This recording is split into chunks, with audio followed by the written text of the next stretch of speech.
Good to have you here. 3 and Out on this Wednesday afternoon. Kevin Thomas, BJ Bennett, glad you're with us. Ben Troop on the Southern Pigskin Radio Network. So much to get to. Adam Sparks, Knoxville News Sentinel, will join us talking Tennessee spring football. Might they be one of the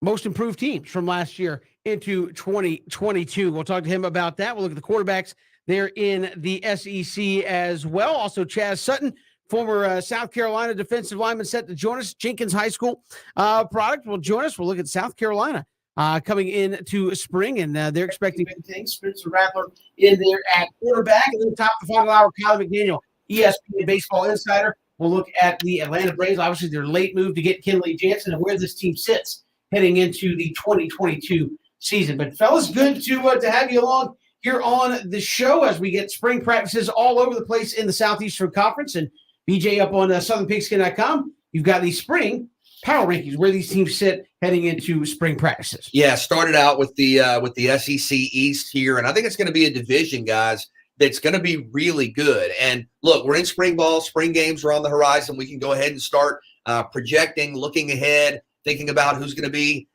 Georgia's the team to beat, but maybe who's going to be number 2, number 3, who might be struggling. And Ben, when you look at the SEC East, the conversation starts with Georgia, the defending national champs, and you bring so much back, even with all the talent you've lost to the National Football League. I mean, Stetson Bennett back at quarterback. You think about getting healthy at wide receiver. You think about defensively with Jalen Carter, now the new superstar, to go along with Nolan Smith. Both those guys are going to vie for All-American honors. Warren McClendon leading the offensive line. I mean, Georgia's going to be Georgia. Then you get into some really interesting teams in the East. And Tennessee with Hendon Hooker back. He was fantastic a year ago. I always mentioned that Stetson Bennett finished 4th in the country in passer rating. Hendon Hooker was 3rd, had over 30 passing touchdowns, and did that despite not starting for the first month. What is Tennessee going to be in year 2 of the Josh Heupel era? Kevin mentioned Spencer Rattler at South Carolina. Of course, a lot of excitement in Columbia with one of the most heralded quarterbacks in the country. And then Florida. Florida brings back a lot defensively. Trey Dean turned down the NFL. Brenton Cox turned down the NFL. You think about Ventrell Miller coming back healthy. Billy Napier taking over in Gainesville. We'll see what happens at quarterback position. It looks like Anthony Richardson going to get a chance to be the guy, and expectations really high for him. Kentucky even. You look at that offensive backfield. Will Levis is back. Yeah. Chris Rodriguez is back. Yeah. I think on paper, Missouri has a lot of questions. Vanderbilt still trying to lay that foundation. But overall, guys, and interested to see kind of how you see it after Georgia, I think this is going to be a much improved SEC East. I mean, this has kind of been the talking point since Kirby Smart is really like his second year at Georgia, right? BJ, has been, okay, who's going to be vying for that second spot in the East? But Georgia, as you mentioned, I mean, Stetson Bennett back. You talk about Carter. You talk about Smith. You talk about McClendon. You already know, Milton and those guys at the running back position. They're going to be able to Georgia's going to have to replace guys every year. None more than this year when the Kobe Dean and Jordan Davis and those guys.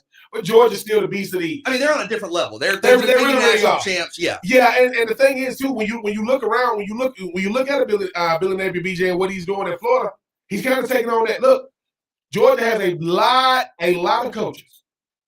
They have a bunch of assistants and different guys, and that's kind of what he's doing every single day. I see an assistant player personnel coach, an assistant quality control coach. So he's trying to make sure that he's dotting all the I's, crossing all the T's.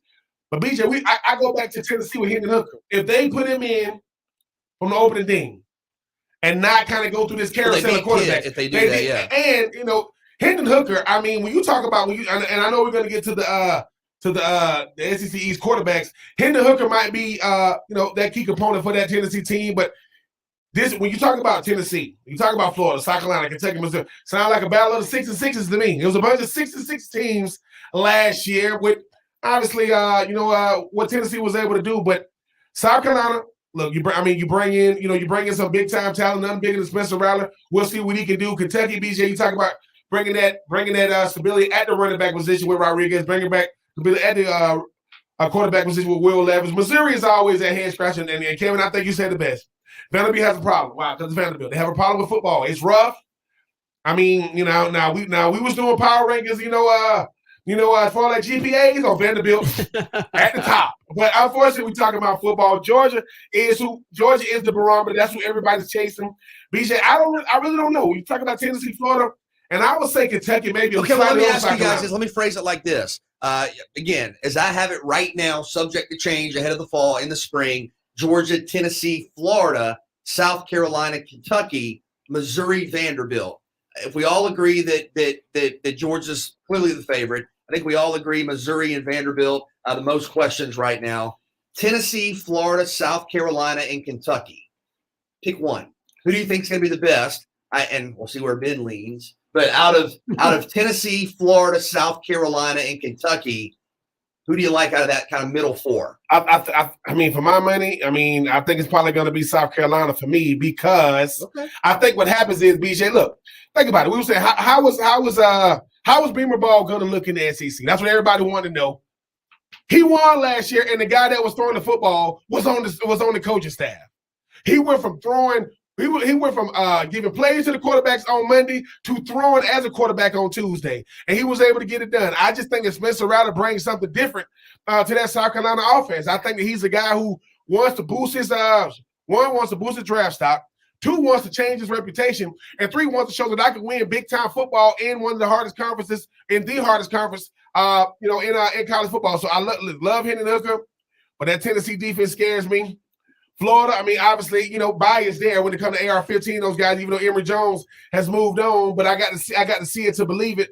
I like Will Levis, I like Rodriguez, but those guys, I just think with them, they lose a lot on defense. And Missouri, so for my money, I think South Carolina is probably going to be that dark horse for me to come out the East in second. Yeah, to me, it's about the gooey middle there in the SEC East. Georgia's very good at the top, coming off a national championship. And the bottom stinks. Vanderbilt has not won an SEC game in 2 years, and they probably aren't going to win another one this year either. So, unless they beat a Missouri. So, the bottom is very bad. Missouri with JT Daniels, I think, probably kicks them over Vanderbilt. They're at the bottom, but Kentucky could easily finish second. We heard people talk about that last year. They could easily finish where you have to, BJ, down at fifth. So, I think they're a team that could fluctuate either way. They've given Tennessee problems. They've given Florida problems. To me, they're the one that's kind of the wild card. I feel like Tennessee is still on the climb. If their defense doesn't hold up, it's the same problem you're going to have with Tennessee as long as they run that up tempo. And that is when it's working, teams are on their heels, and you are just shoving it down their throat, you're going to score a lot of points. When you go 3 and out, you better hope that defense can get off the field, or you're going to be playing defense an awful lot. And so that worries me about Tennessee. I think Florida, Billy Napier's got a good coach pedigree.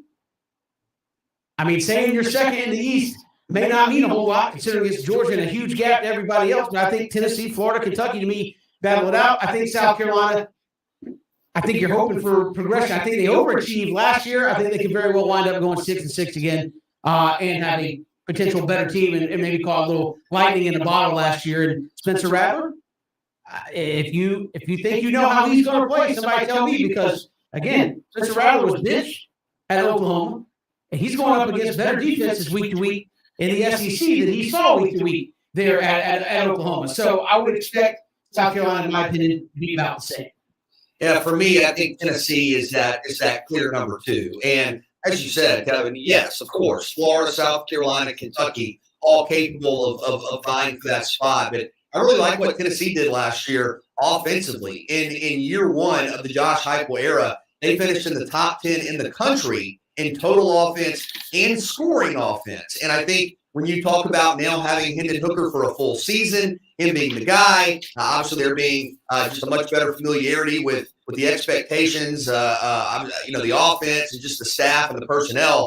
And I think South Carolina takes a step forward too. But I think Tennessee's in a really good position. And it's kind of the old Falcons adage. You don't have to be dominant defensively. Can you get a couple stops? Because the way you've been on offense, and you've an all-conference caliber receiver and Cedric Tillman Jr. coming back, that's a guy that'll be a big-time draft pick in a couple of years. I think Tennessee's in a good spot, and they've recruited really well along the offensive line.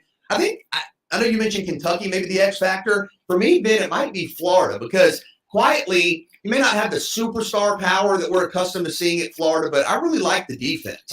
I think Brenton Cox coming off the edge is one of those difference makers. I know Javon Dexter, I believe you've had a chance to talk to. Yeah. And Ventrell Miller at linebacker when he's healthy. Trey Dean's coming. He's out to come a lot back. of people thought Trey Dean could have been a first-round pick. Has that versatility in the secondary. He comes back.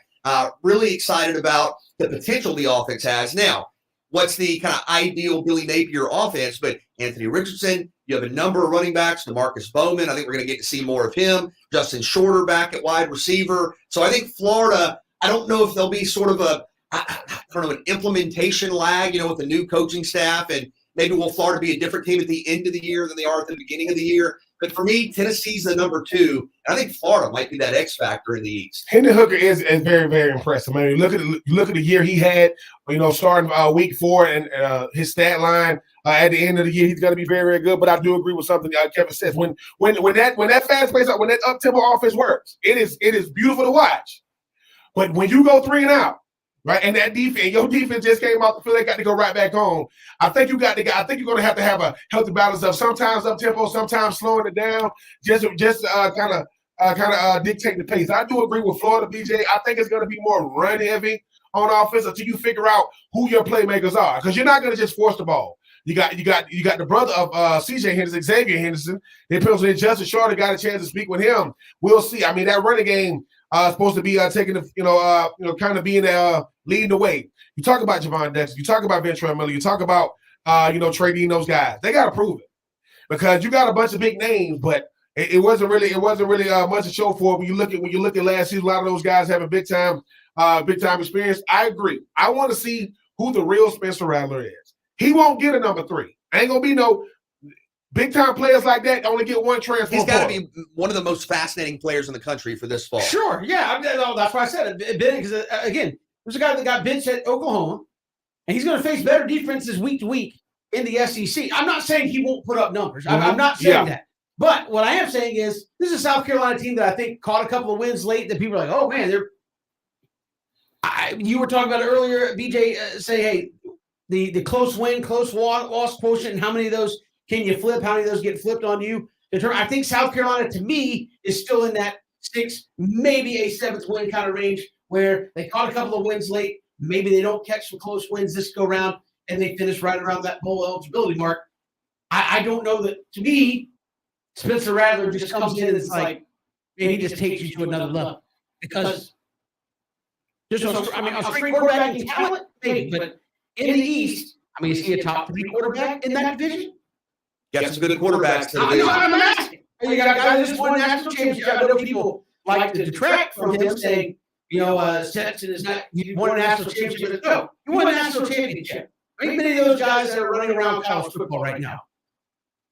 The next guy, Hendon Hooker, put up tremendous numbers there at Tennessee. Anthony Richardson, uberly talented. We'll see how he fits that Billy Napier system. There's a case for Will Levis had a very good season.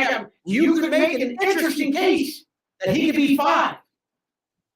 JT Daniels goes to Missouri. I'm not saying JT Daniels was a highly recruited quarterback going to Southern Cal. If he goes to Missouri, again, it'll be sight unseen kind of, because he didn't play a whole lot with Georgia. It's a good collection of quarterbacks. But I'm not saying he's definitively worse. I'm saying you could start making a case that in this division, Spencer Rattler could be 4 or 5.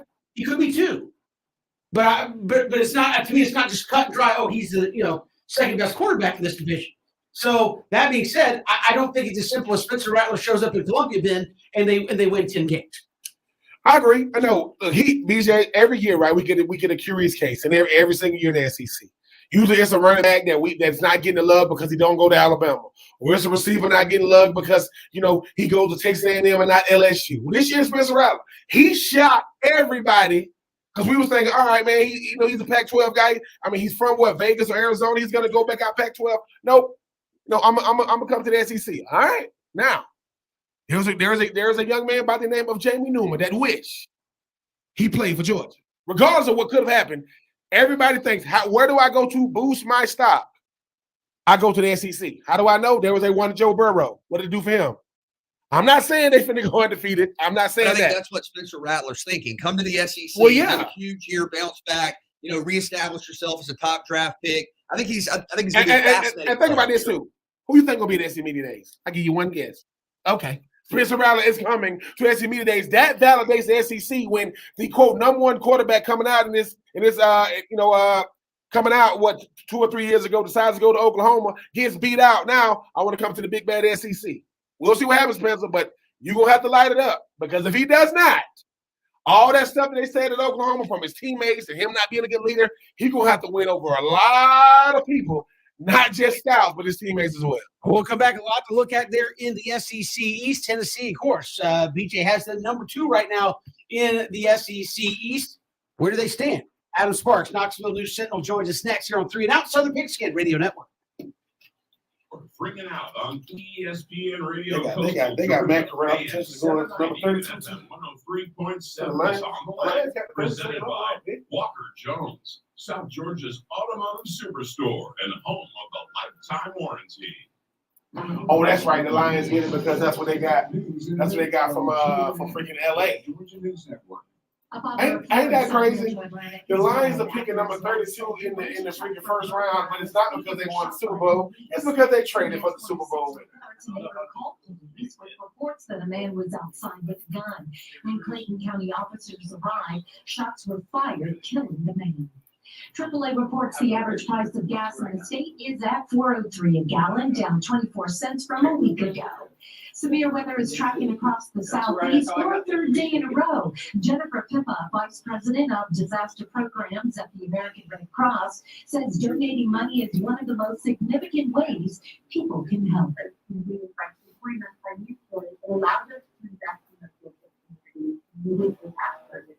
You can donate by visiting redcross.org. I'm Liz Kennedy. Those guys had like no, Malik Willis had 27 touchdowns? Don't mess around. I don't know the stats off the top of my head.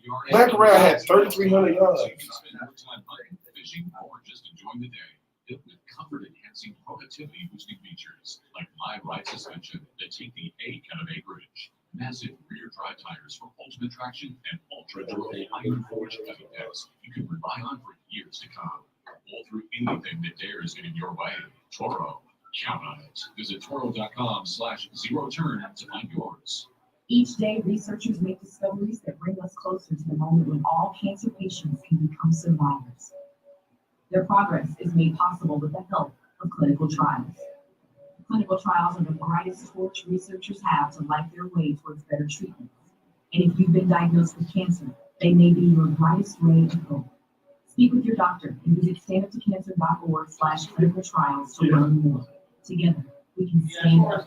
And man, Walker Jones. Fly by from Walker Jones Toyota. We'll take care of you like good friends and neighbors should. That means using our expertise to look out for you and finding you the new Toyota you want. Toyota's Ready, Set, Go sales event is going on now with rates as low as 0.9% on select new 2022 models and no payments for 90 days. We're taking care of you like good friends and neighbors should is the most important part of the deal. Walker Jones Toyota, home of the lifetime warranty on Memorial Drive in Lake Cross and online at Walker Jones Well, they got, Toyota. I mean, it's going to be all about when they replace them out on defense. I don't really. Some, but they just got to get better. They weren't. Is it because of the offense? I think that's a fair question. I'm gonna say, dude, like that. Hendon Hooker, well, he only had 30 and 3.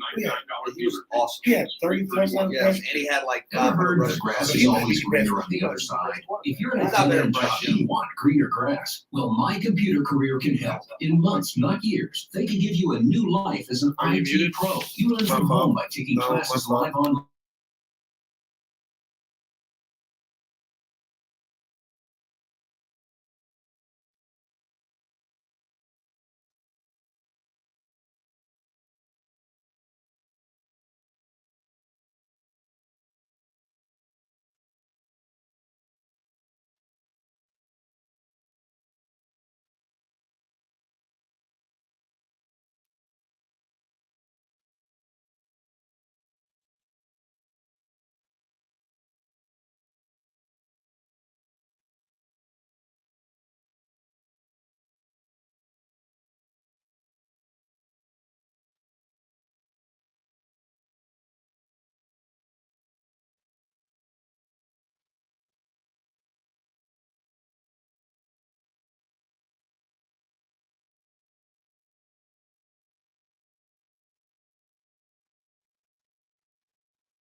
Good to have you back here on this Wednesday. SEC spring practices going on. Certainly Tennessee, a very interesting case study, really finished the year strong. And joining us here from the Knoxville News Sentinel, Adam Sparks, steps in here on 3 and Out. Adam, welcome to the show. How are you?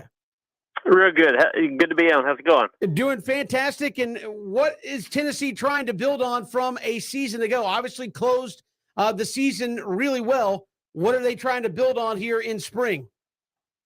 Well, I mean, the big thing is they have the quarterback back. They have an offense that works. Josh Heupel came in obviously with the renowned as an offensive guy, an offensive mind, a guy that can coach quarterbacks, and it took a little while for it to get where he needed it to be. But at the end of the year, this was the highest scoring offense in Tennessee history, and Hendon Hooker was one of the best passers in the country, and he's back now. They've got their top wide receiver back. They've got four of their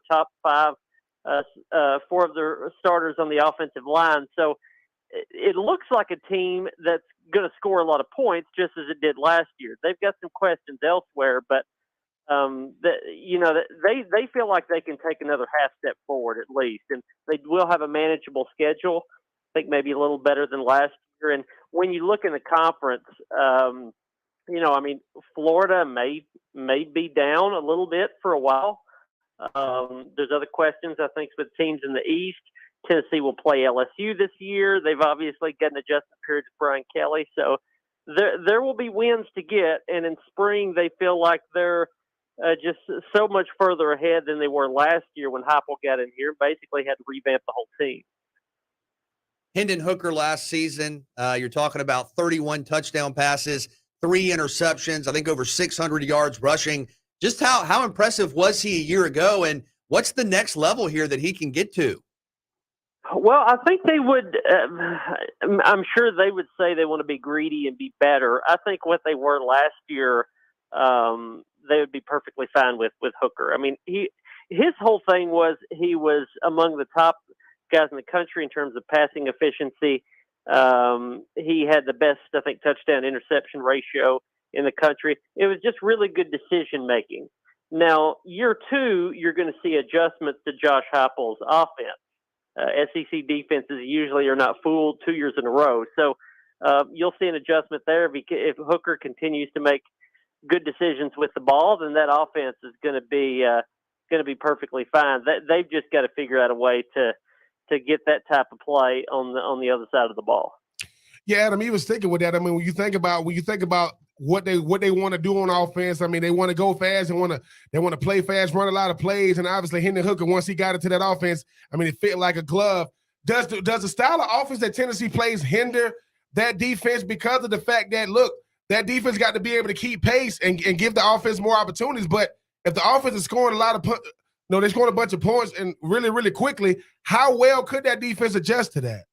Yeah, I think it's a good point. And that's sort of the reputation that's followed Josh Heupel his whole career. I mean, he a little bit of that in Oklahoma when he was there years ago, but he was the offensive coordinator at Missouri a few years ago. The offense put up a lot of points with Drew Lock. Defense had issues at Central Florida.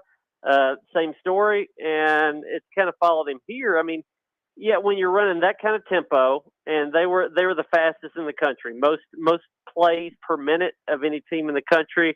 They were near the top in terms of total offense, but they were at the bottom of time of possession. They get the ball, they don't have it long. Good things, bad things, whatever. They're going to have it for a couple of minutes, and that's it. And it just puts so much pressure on the defense. He would like to improve that, but at least that's what he says.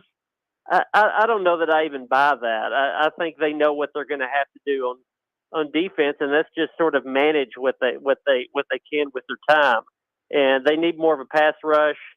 I think they've got pretty big concerns in the secondary. I think the good thing maybe about Tennessee is that they sort of know where their holes are. If you look back at the Music City this past year, they lost in overtime to Purdue. They had issues at right tackle that hurt the run game, hurt the pass game, because Cade Mays, the right tackle, did not play in that game. He was injured. He's now going to the NFL. They've got to find a right tackle. On the other side of the ball, they gave up more than 500 passing yards in that bowl game. It's because their best corner, Alontae Taylor, did not play in that game. He's now gone to the NFL. They've got to find a corner. So, on the bad side, they have some big holes in about 3 or 4 spots, especially those 2. But I guess the good thing is that they can count on one hand where the holes are. And, a lot of teams can't say that. You look at Tennessee last year, didn't win a lot of games against great competition. I think only had 2 wins against bowl teams from a season ago. How do they turn that tide to knock off some of those almost and some of those teams that are maybe a little more up in the rankings, so to speak? Yeah, I think this is the question really for every Tennessee coach since Philip Fulmer. You feel like you can kind of, if you get the best out of these coaches, whether it's Butch Jones or Jeremy Pruitt, maybe a little bit of Derek Dooley and even Lane Kiffin for his 1 year, you felt like with the facilities and the recruiting and the traditions and the talent and all that, you can be, let's say, third best in the SEC East. That if you're a pretty good coach, that's somewhat of a given of your ceiling. But can you go beyond that? Can you be better than Georgia and Florida in the East? Can you be a team that doesn't go 7-6, but that goes, 9-4? A team that can challenge in the East. And again, the door's open. Florida looks like they may be down at least for a short time until Billy Napier rebuilds recruiting down there. Is this the year that Tennessee finally beats Florida? If you do, I don't think they're going to challenge Georgia, but then that gives you sort of the momentum that you need. And by the way, this week, Tennessee got a commitment for a 5-star quarterback, Nico Iyamaleva from California. That's the first 5-star quarterback. If they sign him, it'll be the first 5-star quarterback they've signed in 21 years.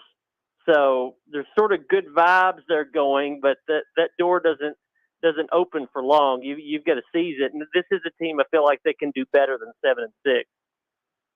Yeah, Adam, I was going to ask you just kind of about the confidence level around the program and sort of the momentum. You mentioned recruiting going really well, top 10 in the country in total offense and scoring offense a year ago. You bring back one of the best quarterbacks in the game.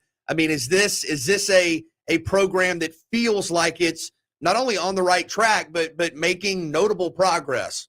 Well, possibly. I mean, the thing is, you've got to follow up. 7 wins this past year. Everybody's pretty happy. That was better than I think a lot of people thought Josh Heupel would get out of this team in the first year.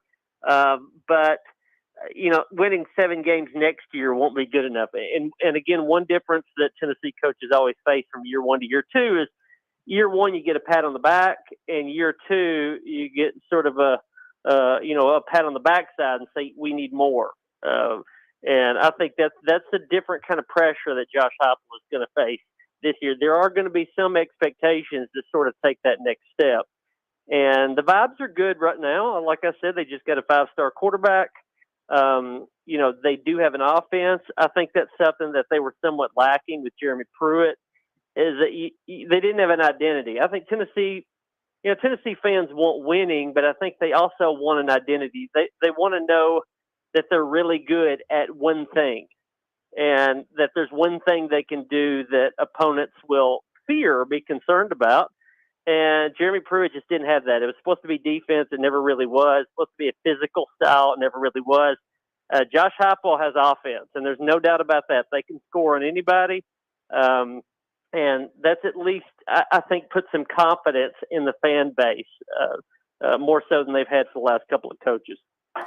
Yeah, you talk about being able to, if Tennessee does indeed sign the 5-star quarterback out of California, you talk about the Hendon Hooker effect, but the Josh Heupel effect. When you look at the fact that he wanted to be in Tennessee, I remember, not too many moons ago, it was who was in their Rolodex, who's going to say yes to be the head coach of Tennessee. What is it like having a coach and saying, look, I know I'm at UCF. I know we were a team down there that was making a lot of noise down there to come up to the SEC. Talk about going to his second year, but what he was able to accomplish in his first year.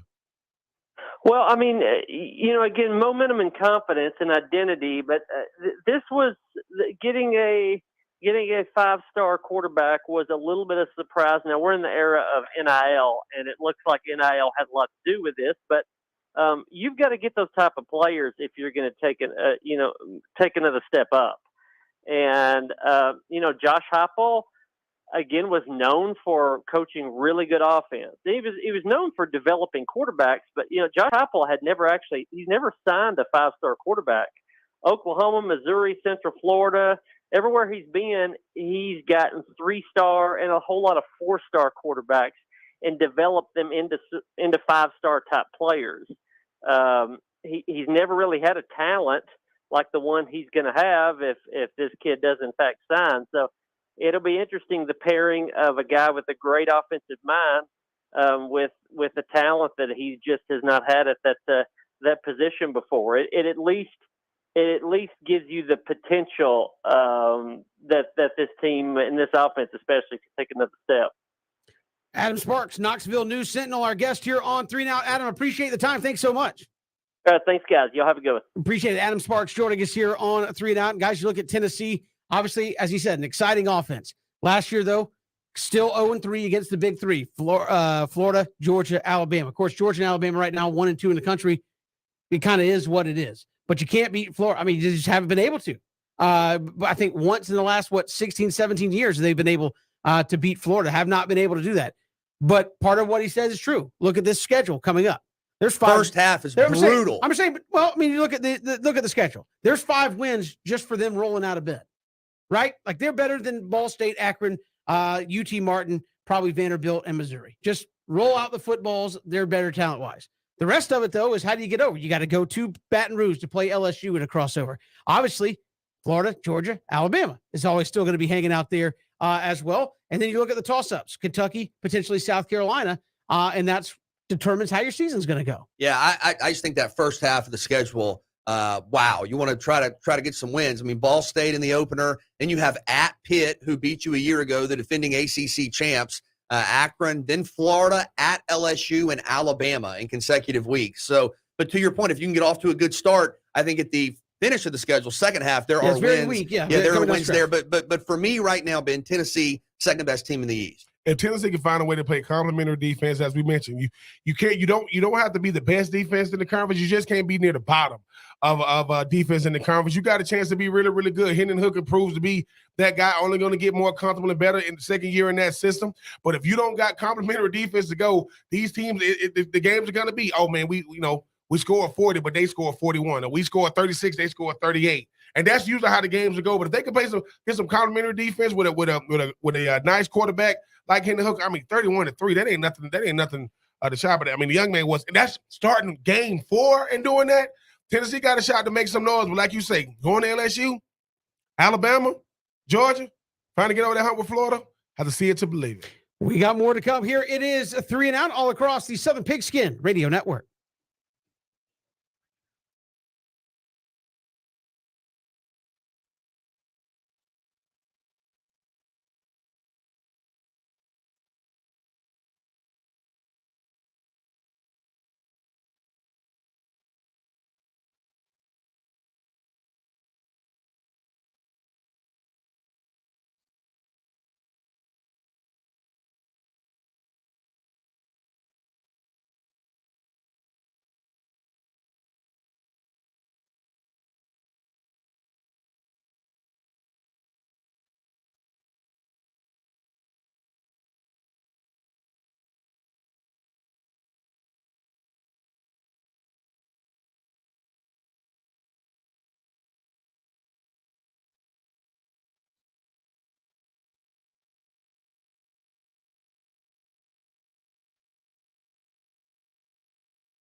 Good to have you back here, 3 and Out on this Wednesday.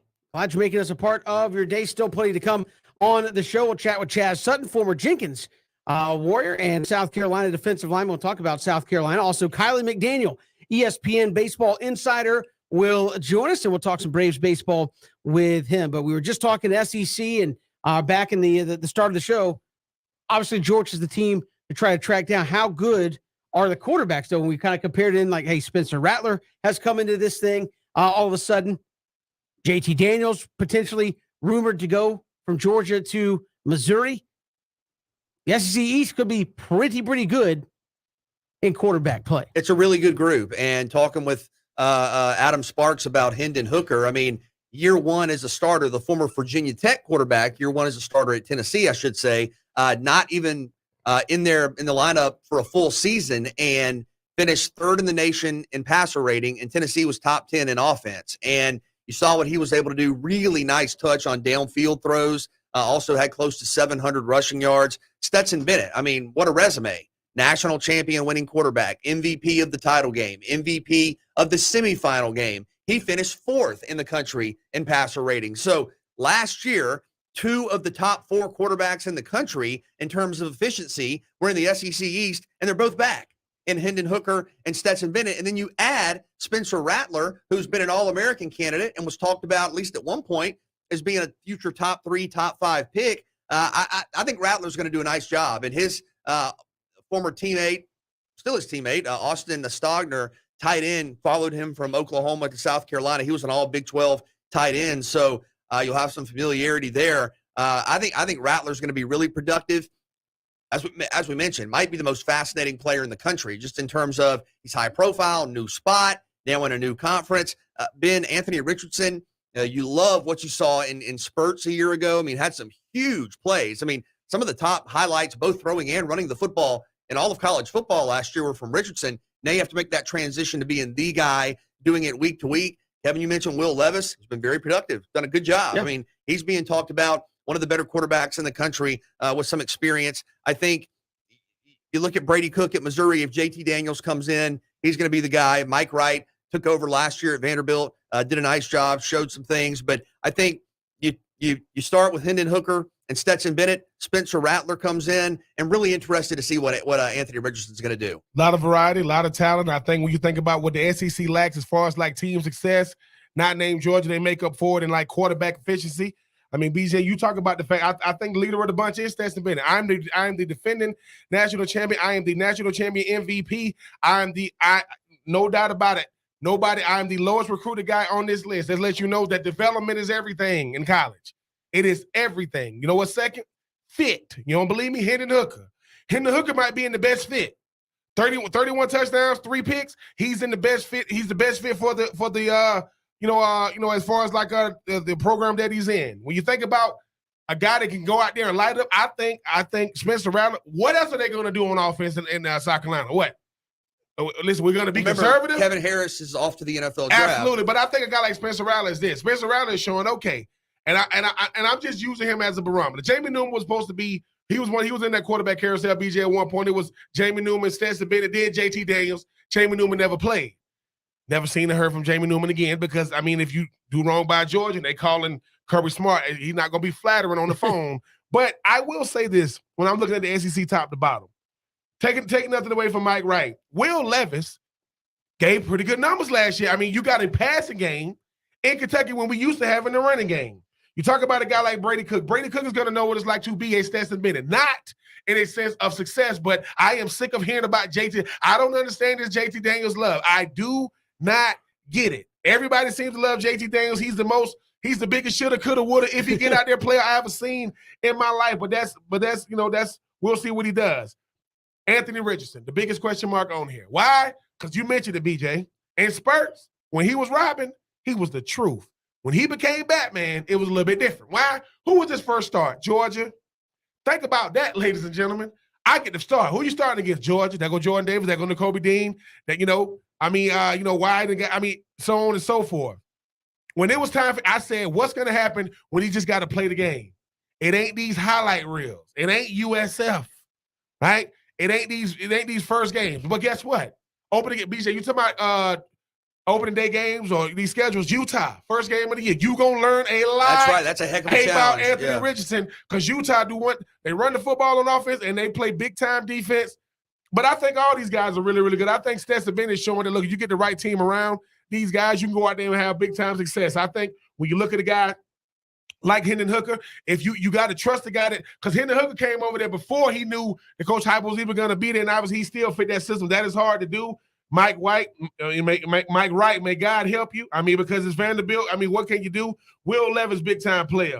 You know, Spencer Rattler, we'll see if he's big-time. But Kevin, I mean, like I said, when you think about the SEC East, as far as, like, quarterbacks, it's star-studded. We'll see how those guys play, but I think it stars top to bottom. Yeah, it's good. Should be some good offensive play in the SEC East. Doesn't mean you're going to win games, obviously, but should be some good quarterback play in the SEC East, and that should make the games more exciting. I think everybody's obviously – from a talent standpoint, still chasing down Georgia. And there's probably less stress on Stetson Bennett at this point than all those other guys you mentioned, because he's got a defense to kind of, if they have an off day offensively, that defense will be more than acceptable for them to go out and win a game.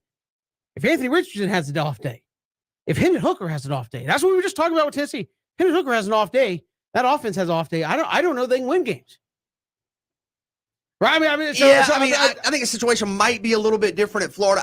I think Florida's going to be considerably better than Tennessee defensively. I think Tennessee, and Ben, I thought your point was a good one. The style they play, not only up tempo, but Adam Sparks said most plays per minute in the country. So the fastest offense in the country. Your defense is not getting a whole lot of time to rest, to go over, review, whatever. They're back out there, and Tennessee, if you do have a 3 and out, maybe it only takes, in terms of real time, like a minute. Yeah. Or maybe you score a touchdown in 2 plays. Yeah. And the defense is back out there. I think Florida's going to be pretty good defensively. But, yeah, I mean, much like I said, Spencer Rattler, maybe the most fascinating player in the country. Anthony Richardson right there, because early in the year, especially, Ben, when he was in that number 2 role, I mean, it was 75-yard touchdown pass, 60-yard touchdown run, 50-yard run, 45-yard touchdown pass, and you're going, good grief. And then, heck of a challenge to play Georgia and Jacksonville for your first start. I mean, I don't think you hold that against them at all. But there's a difference, and you've talked about this, in kind of coming in and getting your opportunities and then being the guy. Opponents are preparing for you. I really like Anthony Richardson. I'm excited. Remember, Florida brought in Jack Miller, the Ohio State transfer, as well. But I think Anthony Richardson is going to be a good player, consistent player, productive player. What are Billy Napier's expectations for him? I know Florida says they want to run the ball more, but what do you think Napier, who had a great quarterback at Louisiana and Levi Lewis, what do you think he wants out of Richardson? He wants him to go out there and be a game manager. I mean, the thing about it is that people look at the word game manager as a slight. It's not. That means that, look, man, I'm always keeping us ahead of the chains. I'm not turning the football over, and sometimes throwing the ball away is the best play. When you are as athletic as Anthony Richardson, you can ask anybody, the thing that that guy's athletic. What is it about athletic guys? But you got to slow them down. Why? Because what good defense is going to force you to do, they're going to take your athleticism away because they're going to mirror you with another guy on defense. Can you make the throws? Can you read these defenses? Can you go through your reads? The athleticism comes in when the play breaks down, and may God be with that defensive player trying to deal with him. But if I could show off my athleticism by just running plays, because sometimes, and I mean this humbly, by the way, I'm just comparing him. He got a long way to go. And Richard has a lot of Deshaun Watson in him. He can do it. But the thing about Deshaun, he could throw that thing, but when he needed to run it, he did run it. The thing about Anthony Richardson, he want to show off them wheels every single time. You're not going to make it in the SEC, but we'll see what happens with Billy Napier. Take care of the young man down there. Yeah, we've got more to come here on 3 and Out. Take 3 around the corner. Chaz Sutton in hour number 2. Kylie McDaniel, ESPN baseball insider, will join us in the final hour. It's 3 and Out on the Southern Pigskin Radio Network.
We'll have Brian Bohannon, Kennesaw State head coach, tomorrow as they go through spring practice. So spring practice is just all over the place here as we work through the end of March and into April. Ben, got some comments for you last segment. Wanting to know if you had any eligibility left.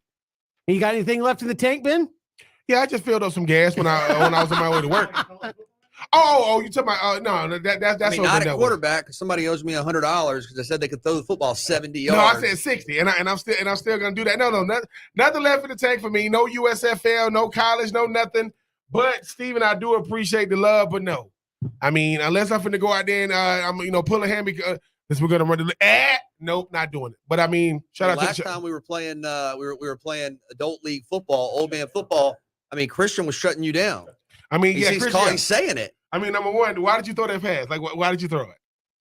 Like, I mean, I put it on the money. No. Number one, usually, if a DB is standing like, well, number one, Christian was outside. Christian was standing about as close to me as he could, and Christian said, "I'm gonna go all out." I mean, if he swim me, and I said, "Here go BJ." I'm getting jammed while you cocking back, you threw it. And I just remember Christian go, no. Or you got to guard Cody for a 40-second route. Listen, Cody brings his homie who one doesn't have on cleats, two he has on khaki shorts, and three doesn't move. Yeah, 87% out there. Oh yeah. Ben, I just want to let you know what. I mean, what you had Danny, with 75% Danny, never seen nothing like that. Anybody can toast me. It's not hard to do. Not hard to do at all. We've got more to come. Take three around the corner. It's 3 and Out, Southern Pigskin Radio Network.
Welcome back, 3 and Out on this Wednesday. Kevin, BJ, and Ben coming up this hour. We will chat with Chaz Sutton, former Jenkins and South Carolina defensive lineman, as we'll talk about spring practice there with South Carolina. And Kylie McDaniel, ESPN baseball insider, will join us coming up in the final hour of the show. We'll talk some Braves baseball with Kylie coming up in just a little bit. But first, fellas, let's take 3 here on 3 and Out.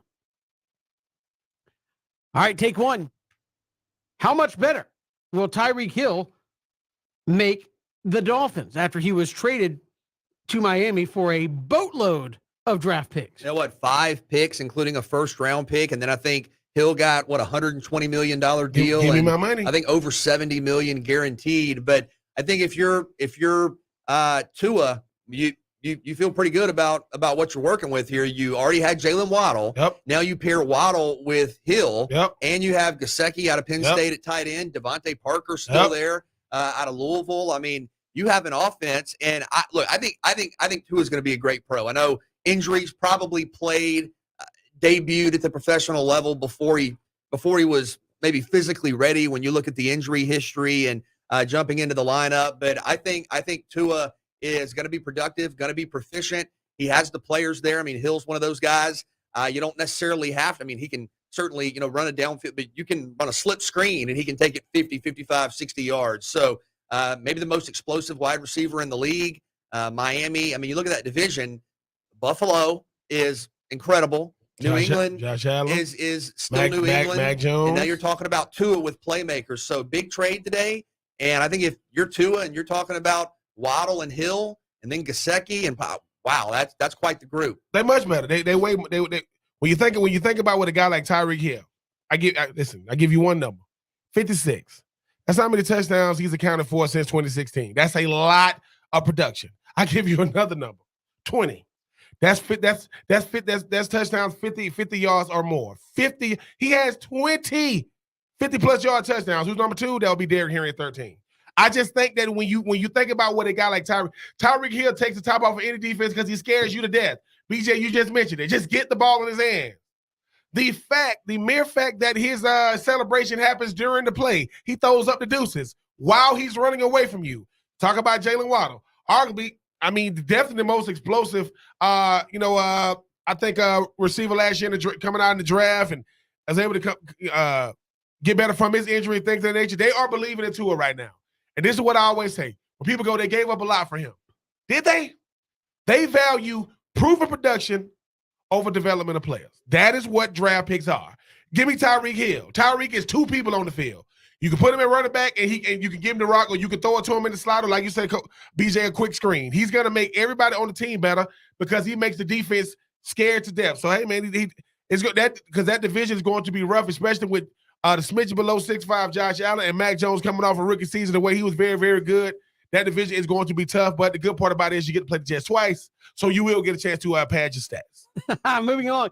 Take 2, the new USFL rules will include a 3-point conversion, an alternative option for the onside kick, and a best of 3 plays, shootout in overtime. I know the NFL is going to use the XFL as experiment. I think they're going to use the USFL as experiment. Which do you like any of these?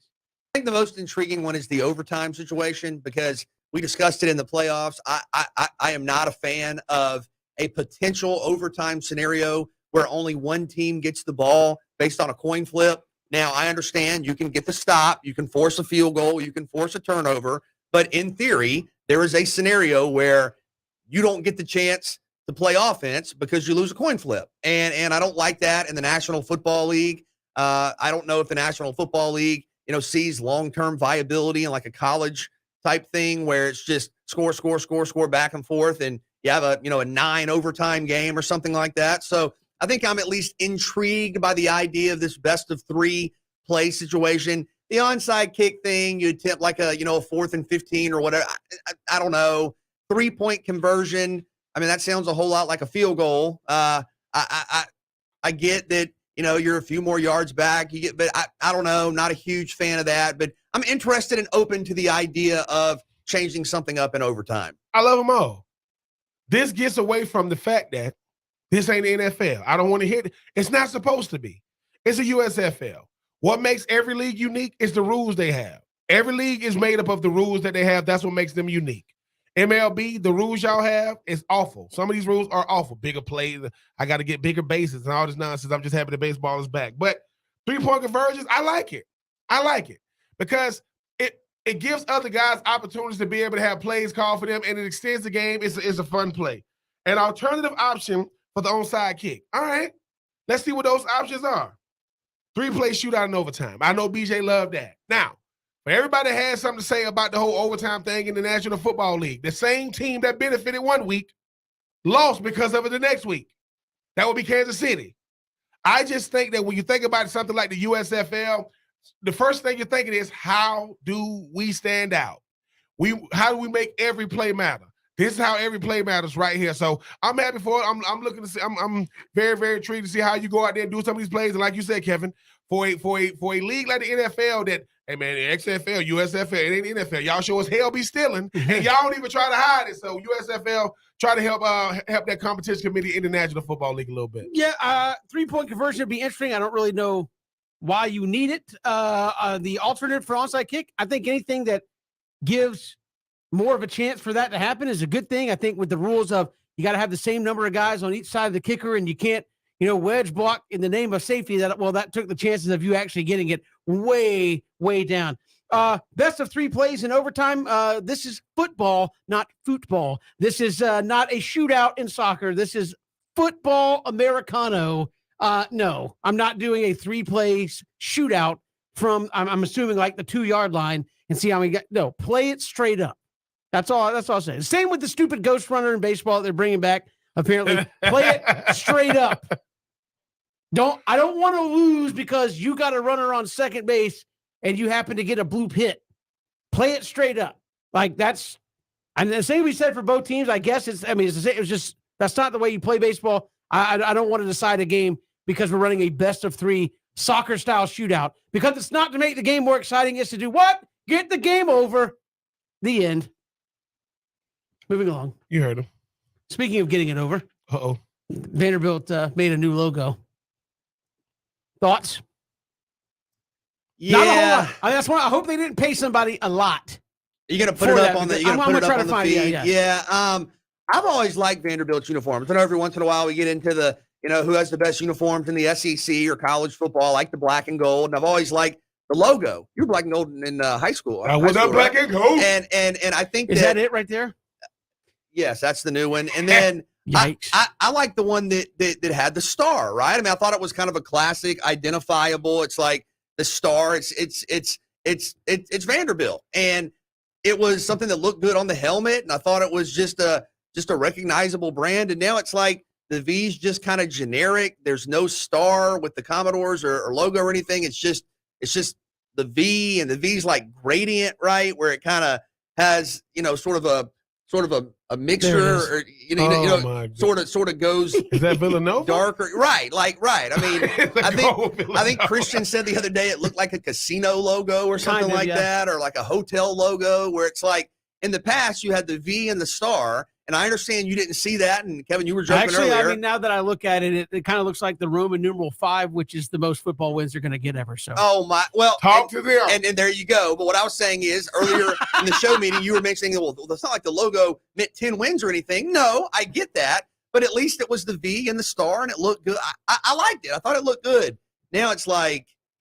It's just like I would like to know who got paid. Remember, I was about to say because this didn't look like it required a whole lot of thought. Remember in NCAA football where you can make a school or what back before Ben? Yeah, this is like the generic logo. Yeah, it's the generic V. Where are you going to be? Pick an alphabet letter. Yeah, and here's the V. It's a little bit different color. Don't like it. Okay, number one, come on, man. We gotta do better than this. Like this takes every marketing exec back 100 years. Did they do a reveal from this? BJ, do you know what this is? Do you remember when I think they had a little video. Do you remember when the Jags and the Titans did their jersey reveals? That's what this is. The Titans, they had people come to the amphitheater. Let's go. Get up on your feet. And they didn't realize that those are the new ones. Wait. That's them. Those are like practice jerseys. Who came out? Jacksonville comes out next.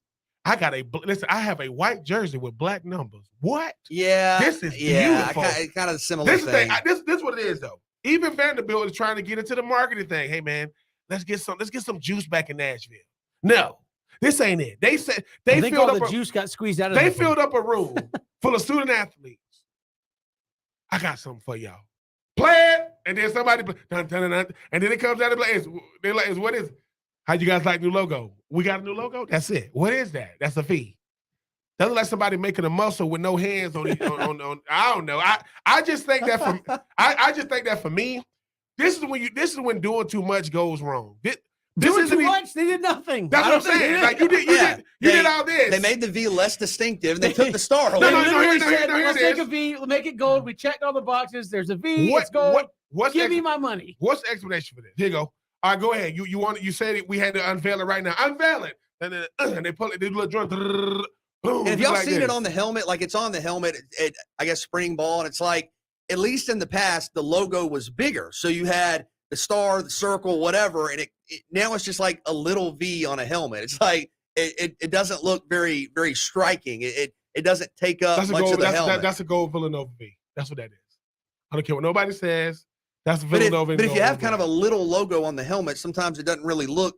Is this supposed to be one of those logos where if you squint and like look to the side, it looks good? Because this right here, if no one told you what this was, if nobody said, hey, Kevin, hey, BJ, what is this? You're like, I don't know. Exactly. You don't want logos that look like I don't know. This is anything. If you're at Vanderbilt right now, nothing screams, we don't care more than this right here. I don't care what no one says. Jared Stackhouse, you deserve better than this, sir. Do your best. Because BJ, Kevin, if you would have told me maybe what it'll look better once we get to the fall. I'm trying to be optimistic. And there's another little variation of it. Listen. See if you can find it on the helmet. That's what I'm trying to do. Listen, all I'm saying is that's the one that made it. And we know it's certainly not V for victory. Talk about it. Yeah, talk about it. I mean, BJ, you like the Mighty Ducks, you like the flying V. How would you go with that V? You don't like that V? I like the old Vanderbilt logo. Hey, listen, the old Vanderbilt on the old Vanderbilt logo. They don't like the new Vanderbilt logo. They want to win games. We want to set a new. Forget logos. What about tradition? We don't have it. Okay, and now we're listen. You get new logos when the old logo has worn out its welcome. We don't know what the old logo was. What is that? They got to keep that for the next 30 years. Come on. Got to do better than that. Listen, who did this? What marketing team? Because think about it. Somebody has this attached to their name. Hey, man, show us what you've been working on. Hey, man, we really put a lot of work into this. I'm so nervous, man. Pull it down. They're like, hey, that's it. That's it. And then the president started clapping, and then Jerry Stackhouse started clapping, and then Derek Mason walk in and laugh. Like, ha! That's nothing. And he leaves. That's nothing. Come on, man. At the end of the day, you know what that is? The same people that did that logo are the same people that gave the Braves their mascot. That's the same company. I don't care what no one says. The Braves mascot is a thumb with arms and legs. He's a nutter butter with arms and legs. I don't care what no one say. Kevin, you don't like Kevin. Do you like the Braves? No, I think it's pretty lame. I mean, it really is. I know people are like, "Oh, he's growing on me." No, yeah. He make a lot of money now. It's what you get when creativity and all this goes out the window, and you're like, what can we do to just make sure we don't step on anybody's toes? I know, a tan blob. It's a thumb. It's a furry thumb with arms and legs and a hat and some shoes. I don't know why we couldn't just have a baseball running around with an A hat on. I mean, might as well. I mean, they had that. They had a little baseball with the Braves hat running around. We'll just keep that. It's better than blooper. The Vanderbilt logo is worse than blooper. I like blooper. Do you? Yeah. Do you like it more than the Hilltopper? Oh, the Hilltopper. I got a picture with somebody almost. So BJ likes just blobs as mascots. We saw the Hilltopper at So who you like more, the Hilltopper, blooper, or Jackson DeVille with the hamburger helper hands? I mean, I think the Hilltopper is kind of the standard. Yeah. Man, the Hilltopper looks like he kind of looked like the cousin of like the Kool-Aid man. I walk right past Steve Spurrier to go meet the Hilltopper. The Hilltopper has security, and not because he's famous, but because when he was on the investigation. You can't see. Can't see out of that thing. We got more to come. That's take 3. We do it every day at this time. Still to come, Chaz Sutton going to join us this hour. It's 3 and Out. Southern Pigskin Radio Network.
Good to have you back here, 3 and Out.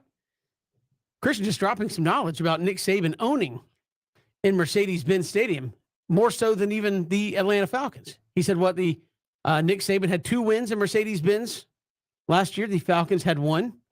Nick Saban is 6-0 since 7-0, excuse me, since they switched over to Mercedes-Benz, and the Falcons have won how many? They're 16-24. So he's only slightly off the pace, and he only plays there once or twice a year. I mean, at the end of the day, I know it's not what we want to talk about, but I found that fascinating. No. Arthur Smith, be careful. That's all I'm saying. What? Don't play guys in the preseason. Don't got Matty Ice no more. Marcus Mariota. I mean, Dante Fowler Jr. was on the team last year. Cordell Patterson was a running back and a receiver. Yeah, so you haven't lost. No, Marcus Mariota is going to be the quarterback. So you haven't lost in Mercedes-Benz, but he's since 2008, Nick Saban is 16-0 in the ATL. Shout at Yale. Watch out. People said he wasn't good in the NFL. He's great in NFL stadiums. He's great in Atlanta at the very least. Hire that.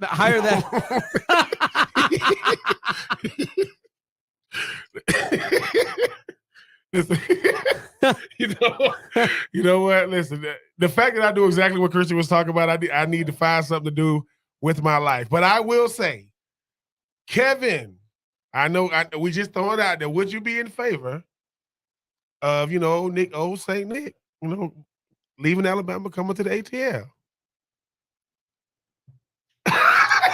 Kevin's like, if that's all they got. I mean, hey, he would need to get some wide receivers. I mean, he ain't gonna win. It'll be for the money. But I mean, he doesn't. But does Arthur Smith win? Did Dan Quinn really win? Dan Quinn made a Super Bowl. Yeah, he made it to the Super Bowl. And what did he do before and after that? Like, no. You see, we give him that. Where's he at now? And he's in the DC. He is the DC in Dallas. Talking about my defense. I will slap the hell out of you with baby powder. Your defense in Atlanta ain't do nothing. He was brought in. Vic Beasley led the league in sacks. Where's Vic Beasley at now? You see him too? Huh? Vic Beasley asked me to come on his show last week. I told him it was doing the same time our show. Okay. If Vic Beasley asked you to come on his show, would you go on it? I mean, I would tell him you want to come on. What am I gonna say? Hey, this Vic Beasley. Can I speak to BJ Bennett? Yeah. Hey, can you come on my show? And what are we gonna talk about? We're gonna talk about them glory days, man. I can't do that, man. I can't. I'm a man of integrity.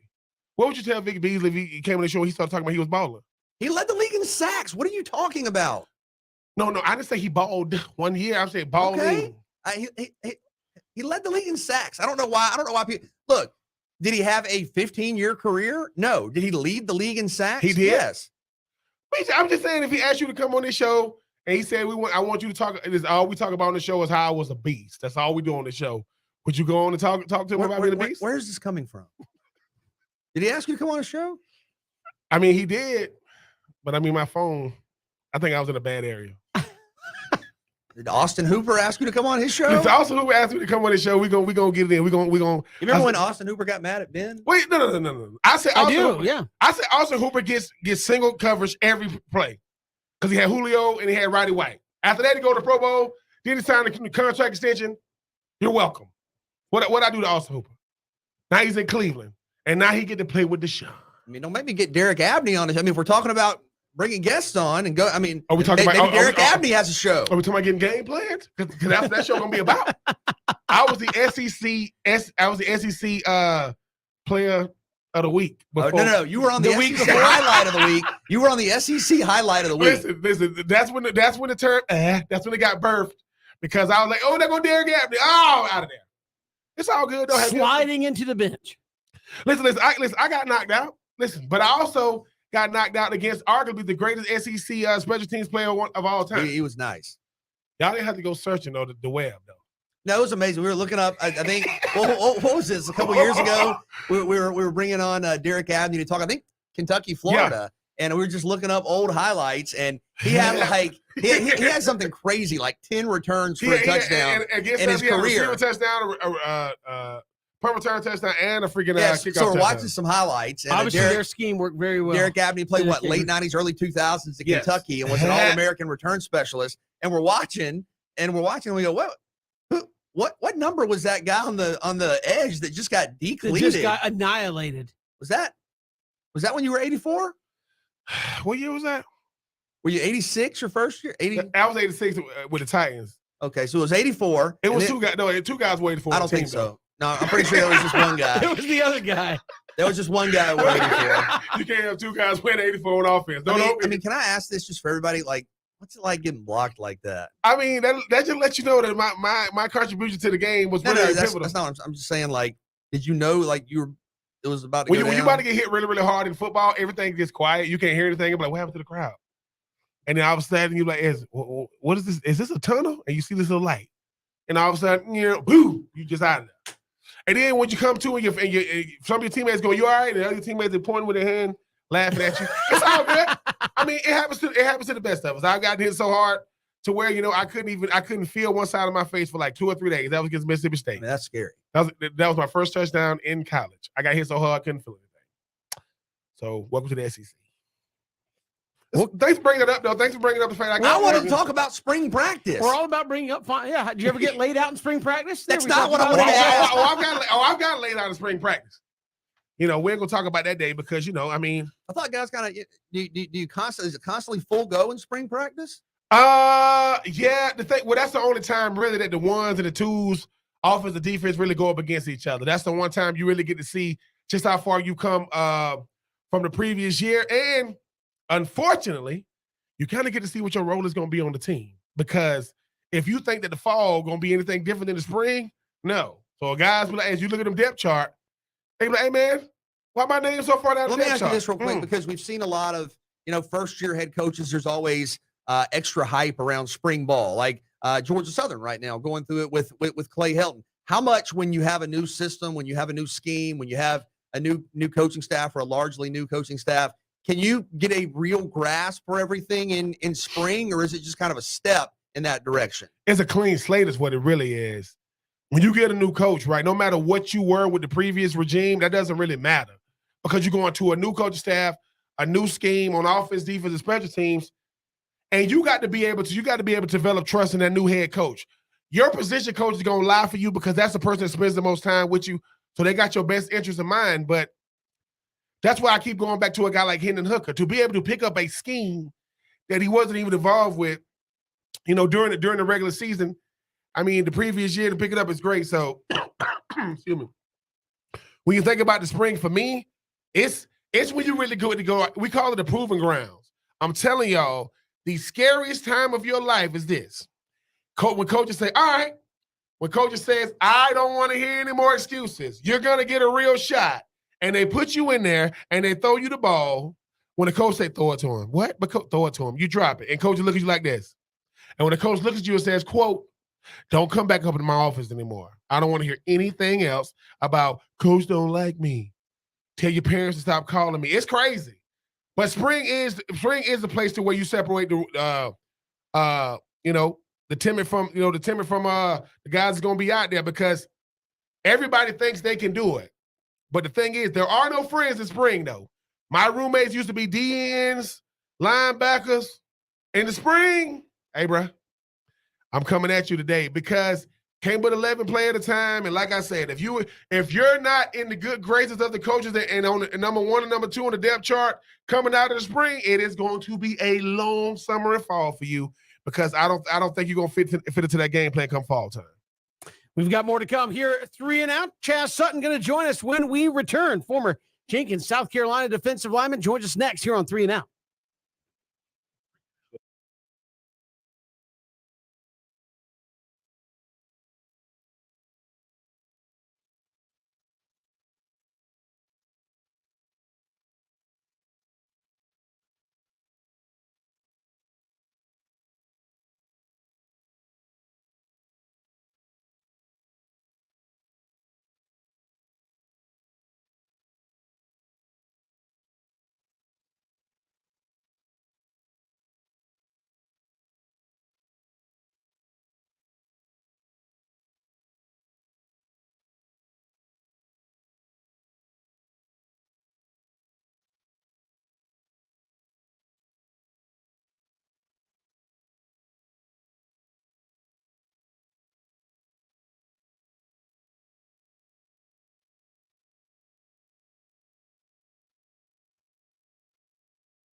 Good to have you back here on 3 and Out. Kevin Thomas, Ben Troop, BJ Bennett. Glad you're making us a part of your day.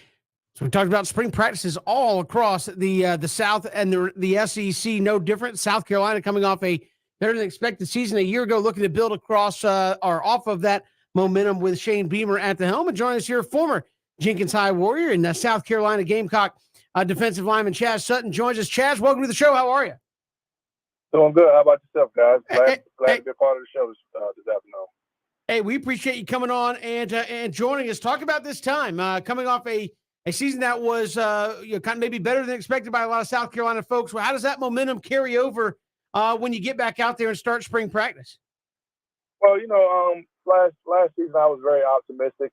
Coach Beamer, he's a great guy, good coach. I had the pleasure of being around him for 2 seasons when I first got to South Carolina, so I knew that he was going to bring new life to the program, and a lot of people, just expected that maybe, hey, they go under 500 or they may meet right at 500. A lot of people didn't expect, a bowl game or even a bowl win, but, they was able to accomplish that. But going into spring, my hopes are very high for them. I have very, very, very high expectations, especially when they can snag a guy that went into the portal by the name of Spencer Rattler that was once a Heisman candidate. That definitely speaks volumes to, what Coach Beamer is trying to do with that program. Chaz, you mentioned he was on staff when you were at South Carolina. What impressed you most about him when you were at South Carolina and what you saw out of him last year in his first season as the head coach of the Gamecocks? I would say the energy. He's a very energetic guy. When he's out on that field, you're going to get all of them. He's going to motivate the guys to play hard and go at 100%, and that's the biggest thing. Hey, he always was the guy that coached and preach, hey, if you make a mistake, do it 100 miles an hour. And that's the biggest thing, because sometimes, you're going to make mistakes out on the field, but don't slow yourself down while playing, because everybody else is moving at a fast pace. So, with him, his energy always was one of his components, and one of his attributes is coaching. So that was one of the biggest things that I noticed when I got there with Coach Beamer. I mean, Chaz, you mentioned a guy like Spencer Rattler. What does it say about a program like South Carolina when everybody was trying to figure out where is Spencer Rattler going to go? He chooses South Carolina, and when he understands that, look, if I'm going to boost my reputation, I definitely want to do it with a team in the SEC. Oh, yeah, most definitely. And I think that, we had the need of a quarterback at the moment, because we went through a number of different guys throughout the last season to even have the season that we had. There was a need there, and him and Coach Beamer, they already established a relationship before Coach Beamer moved on to be the head coach at South Carolina. So I just believe that, with that relationship, that it was an opportunity for Spencer to come in and compete for the starting job and hopefully turn some heads and rewrite whatever his story was before he left Oklahoma. When you have a new guy coming in and kind of highly touted, highly thought of as well, how does he kind of win over the locker room? Is it just a simple matter of go out there and do it in practice on the field, or how do you begin to win over the guys who obviously have been around the program a minute, and here you come as the kind of next big thing transferring in from Oklahoma? I think it's it starts with humility. Just be humble and go in and work hard and find a way to get the guys to go and the pieces around you to move. If you can do that, especially at the position of quarterback, where there's so much importance in that position, if you could come in and be a humble guy and show that you're capable of doing the job and work hard and get the pieces around you to move, I think you can always gather the locker room, especially when you have a presence about yourself. I think, with this kid, Spencer, he's a very confident kid. I don't know much about him personally, but it's just the main thing is when I watch him play out on Saturdays, I do see a lot of confidence in him, and I see that he wants to do well for himself and his teammates. So I think, he has the attributes to win over the locker room and also be successful on the field. Expectations on the rise once again in Columbia. When you were there, obviously part of some great teams. People may look at the SEC East, think about Georgia, the defending national champs, think about Florida, but what does South Carolina need to do in this current era to get back to that 9-10 win mark and contend there in the SEC East? I would just say that they just need to buy into what Coach Beamer is doing. When you got all guys aboard on one train or one boat, a lot of great things can happen. Just putting in that effort, putting in that time, and also getting the pieces in that can make the train go. I know last year we struggled up front and on the O line. Hopefully this year that could be a different story, and we can go in and be able to compete with teams like UGA and Alabama and LSU. That these teams that have a strong up front, especially matchups when you're talking about the trenches or whatever the case may be. So the biggest thing is we got to win the trenches, is just so we can have that success. If we can't win the trenches, then everything else is going to fail. Chaz, what was spring football like when you was there? I mean, I'm always asked about what was it like. I'm always saying it was a chance to kind of show how much you've grown as a player from the previous year. What was spring football like for you, and how was it making sure that whoever was behind you stayed behind you, and if there was somebody in front of you, you had to let them know, hey man, I'm coming for you? Well, spring football, when I was there, it was physical. It was very competitive. I played for a guy by the name of Brad Loring, and he demanded everything and every little inch of ability he can get out of us. That's what he demanded. And that's what the type of coach he is. And, I respect the guy to this day. In the beginning, as a young kid, 18, 19 years old, I didn't understand. I come from a town where I was, the big fish in the little pond, and then I get to South Carolina, and there's plenty of big fishes. And I just had to change my mentality about the game of football and actually learn the game of football, and that's what he taught me. And I still hold those qualities that he taught me to this day of the game and also about life. So, just having Coach Lauren, he made practice tough, but when the lights was on Saturday, the game was very easy. It came easy. We was able to diagnose everything. We was able to understand personnel, be able to line up fast and get adjusted. And, it spoke volumes to the way the guy coached the game, and he coached us in that defensive line group. So, he made it hard. Like, it was hell. Like, I remember my first week of spring practice, I as a freshman, I asked myself, I said, do I actually still want to play football? I had that question. So just going back and thinking about it, like, football is a tough sport, and he always used to say, if everybody can do it, then, the game wouldn't be tough as it is.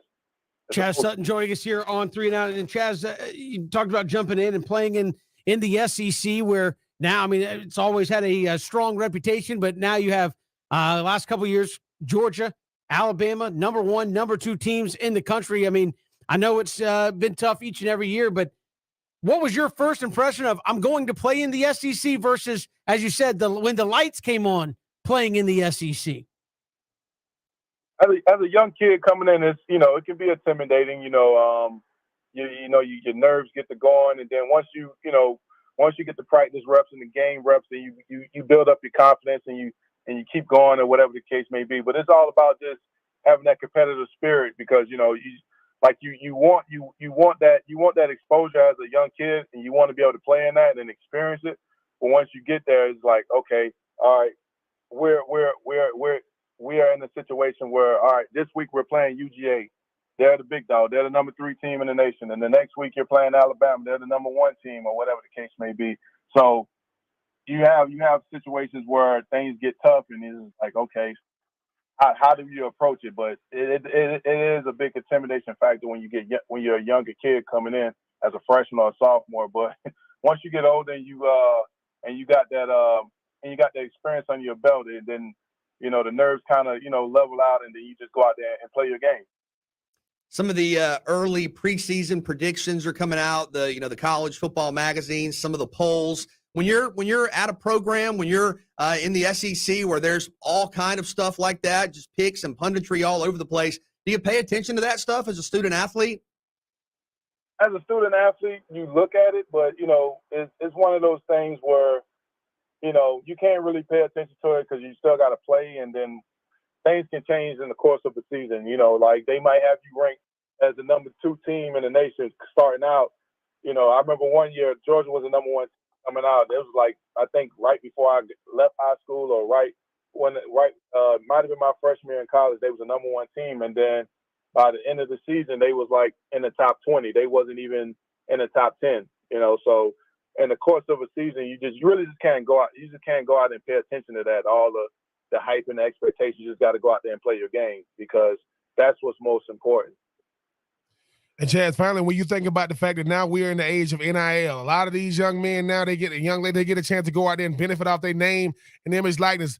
I mean, like it, don't like it, and what would be your advice to a guy like Spencer Rattler? For even though he signed a big NIL deal when he was Oklahoma, he's still going to be the big man on campus NIL wise in Columbia. I love it, man. To be honest with you, I think it's something that was a long time overdue, and it has its perks and it does have its pros and cons.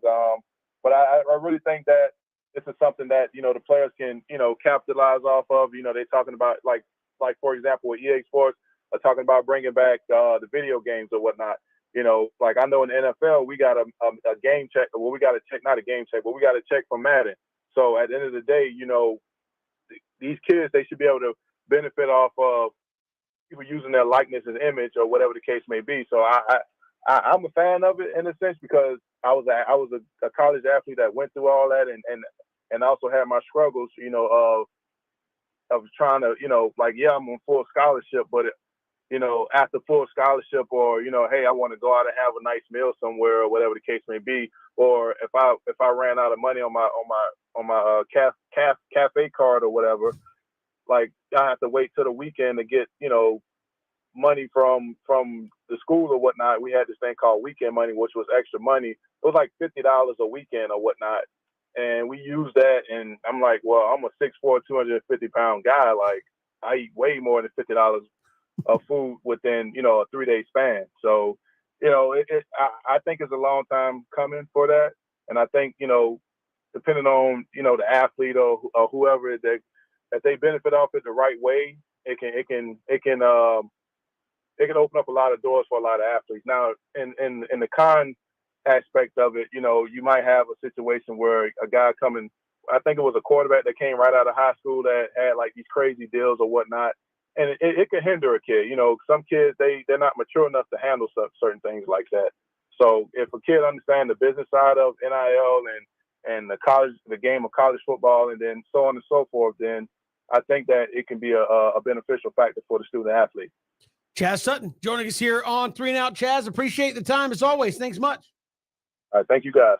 Chaz Sutton joining us here on 3 and Out, former Jenkins High Warrior in South Carolina, defensive lineman.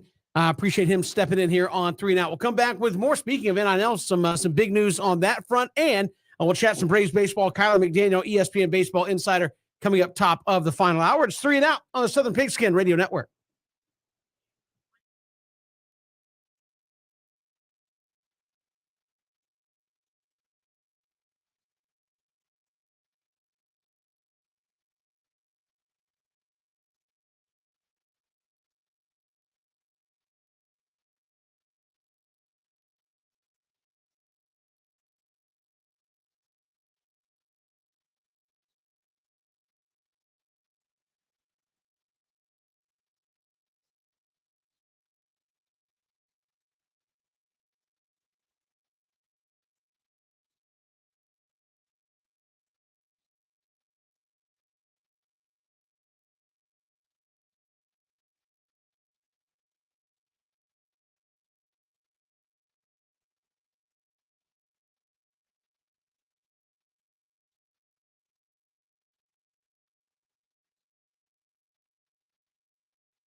experience, and then also only on a 1-year deal as he's now 34. So you don't necessarily want to, put him with one of those 4-year, $60 million type deals, but at 1 year, you can't really go wrong. Kylie, reflect on this Freddie Freeman, Matt Olson, Braves, Dodgers situation for us, where obviously it was very difficult for Braves fans to see Freddie Freeman go, but I think a lot are excited about the future with Matt Olson. How did all this go down from your perspective? Yeah, it's hard to suss out exactly the timeline of exactly what happened. I think the Freeman camp is not super happy with how it went, and I think their sort of argument is the way that it's been portrayed is maybe not completely accurate, and they felt, disrespected in a way, but also, were open to coming back, and that was sort of their preference, and didn't feel that they got an acceptable offer. And then before there was sort of an opportunity for there to be sort of like a final offer, like, hey, we're thinking about signing, Anthony Rizzo, we can offer you this. They just went and traded for Matt Olson and got a deal done within 24 hours, which sure seems like they had their mind made up that they wanted to go somewhere else. And that's also in keeping with what Alex Gonzalez has done, which is not giving big long-term deals to players past 30, trying to do 1-year deals, and then, going long extensions with players in their 20s that are core players. So it's not like this has been out of character or not expected. There are a lot of people that thought something like this might happen once a guy like Matt Olson that, arguably is, could be as good as Freddie Freeman, maybe, was pretty close last year. It's not like it's a big downgraded talent. It's really just the prospects you traded, the money you guaranteed, and then it's not Freddie. Like, those are sort of the elements there, where if you just look at the lineup last year and the lineup this year, like, what's going to be produced at first base won't be that different. And what's going to be paid, this year to the first baseman won't be that different. So if you're just, looking at like a spreadsheet, which I know most people don't, it's not a giant difference, but obviously all the non-spreadsheet things are quite a difference. And I'm not sure we're ever going to get the full story about exactly how this went. But yeah, there's still a little bit of hurt feelings, it seems like. Alex Anthopoulos is a guy that where obviously when you look at when you look at the Braves and the state of the Braves when he took over in that front office to what he's done in the last 4 or 5 years to getting Freddie Freeman is no longer here, but you look got a MVP out of Freddie Freeman, got guys like Soler, Peterson, Rosario at the trade deadline, got a World Series. Just talk about what he's meant to this Brave organization when everybody thought it would be a long time before you even see the Braves even contend for a World Series. Yeah, I had criticized him when I wrote something at ESPN about how he hadn't done the sort of all-in move. It had been a lot of like, oh, we need to get a better right fielder. Let's go get 2 guys on the cheap and like see if we can patch it together. And those moves had like largely done pretty well. A lot of the 1-year free agents, and obviously last year all those trades worked out fantastically. I think better than anyone could have expected. So maybe he didn't need to. Like the thought was then, oh, they won a World Series by not doing the all-in move. Like Marcell Ozuna's multi-year deal was sort of like the biggest push of chips in the middle move that they had made so far. So there was some thought that, maybe you just like let this group play it out and never really do an all-in move and just, slowly let these guys go and keep some of them as, Swanson and Fried and some of these guys would eventually reach free agency in the next few years. So, letting Freddie go, bold move, would have been very easy to just give him what he was asking for. And then trading all those prospects, which now I have as a bottom 5 farm system. By the way, my farm system rankings and Braves prospect rankings are up at ESPN.com today if people want to check those out. And then also guaranteeing how much money to a guy that hasn't played for the Braves yet. It's, a number of risky moves, sort of an all-in move. And we'll see how it plays out. I mean, I think Olson and Freeman will probably perform, relatively similar to how each other were. So I think the move will look fine, provided that Langeliers and Pache and some of the guys who went to Oakland don't break out and become superstars. But yeah, to your point, I mean, the things that Alex has done since he's been here, like the most important moves have been 1-year free agent moves, those trades before the World Series, those have all worked out well. Marcell Ozuna hasn't really worked out. The extensions to Acuna and Albies have gone great. I think the Olson move will probably work out just fine, if not well. So yeah, he's as much as I have not loved everything he's done in the moment he's done it, like it seems to have gone better than anybody could have expected. Kylie McDaniel, ESPN Baseball Insider, joining us here on 3 and Out. And Kylie, I know they still have some questions on the back end of that rotation, but do the Braves, in your estimation, now have the best bullpen in baseball with those 4 guys coming back, the self-dubbed night shift plus Kenley Jansen and some of the moves that they've made? Do the Braves have the best bullpen in baseball right now? That's a good question, because I was actually talking to an exec yesterday when I was doing my prospect list, and he was asking me, like, what do you think about our team? And it's, one of the contending, like, playoff teams. And I was like, if there's a weakness, it's probably the bullpen. And we both were kind of quiet for a beat. And I was like, but, like, good bullpens, like, if you don't spend $100 million on, like, 5 name brand guys, like, all the good ones are just sort of random dudes anyway. Like, Liam Hendricks got a bunch of money. He was kind of nobody 3 years ago. And like Craig Kimbrell is really good. He was really bad 2 years ago. It's just like sort of random what becomes good and bad. So like if you look at like the projections, they have the Braves as like the 5th or 6th best bullpen. I'm looking at Fangraphs right now. Like the difference between the best one and the 8th one is like not that much. And like there's so much random noise year to year. And the fact that the Braves obviously had that bullpen just like cut through the whole playoffs, and like that it's battle tested and can pitch over the long season. You got all those lefties, a lot of variability. Like they're certainly on the top tier, and I wouldn't argue with anybody that says they're the best. It's interesting when you project from one year to the other, because you mentioned the additions last year working out with Soler and Rosario and Peterson and Duvall. I mean, how do you attempt to account for that projections wise this season when you anticipate the numbers for the guys that are back, when you look at Acuna for maybe 3/4 of a season, when you try to account for what Mike Soroka might bring? How do you get a sense for kind of what the volatility level versus predictability level will be for the Braves this season? I mean, there's something that Pat Riley referred to called the disease of more when teams win a World Series, and I don't think that's necessarily quite as big a deal in baseball as it is in basketball when the whole team can be defined by a couple of guys. But I think this may relate to the Braves in one way, which is everybody that was like relevant to that World Series run kind of had a career year. Like I don't think Adam Duvall is going to be that as good as he was. Eddie Rosario definitely won't be as good as he was during that stretch this season. So if expectations are just like everybody's going to hit like that again, like they're not going to. Like it's very, very unlikely they can hit like that for an entire season, much less maybe any point in their career. So you kind of have to expect those things to sort of tail off a bit. And then you got to hope that, Drew Waters and, Tuki Tucson and like Kyle Muller, some of these guys that are in AAA you're not thinking about right now, you're going to need them at some point. Mike Soroka coming off of the Achilles injury, that kind of thing. Like you'll need those guys to come through that depth. Like you don't expect at the beginning of the year, but you always need like 8 or 9 starters. At the beginning of the year, you think you just need 5 or 6.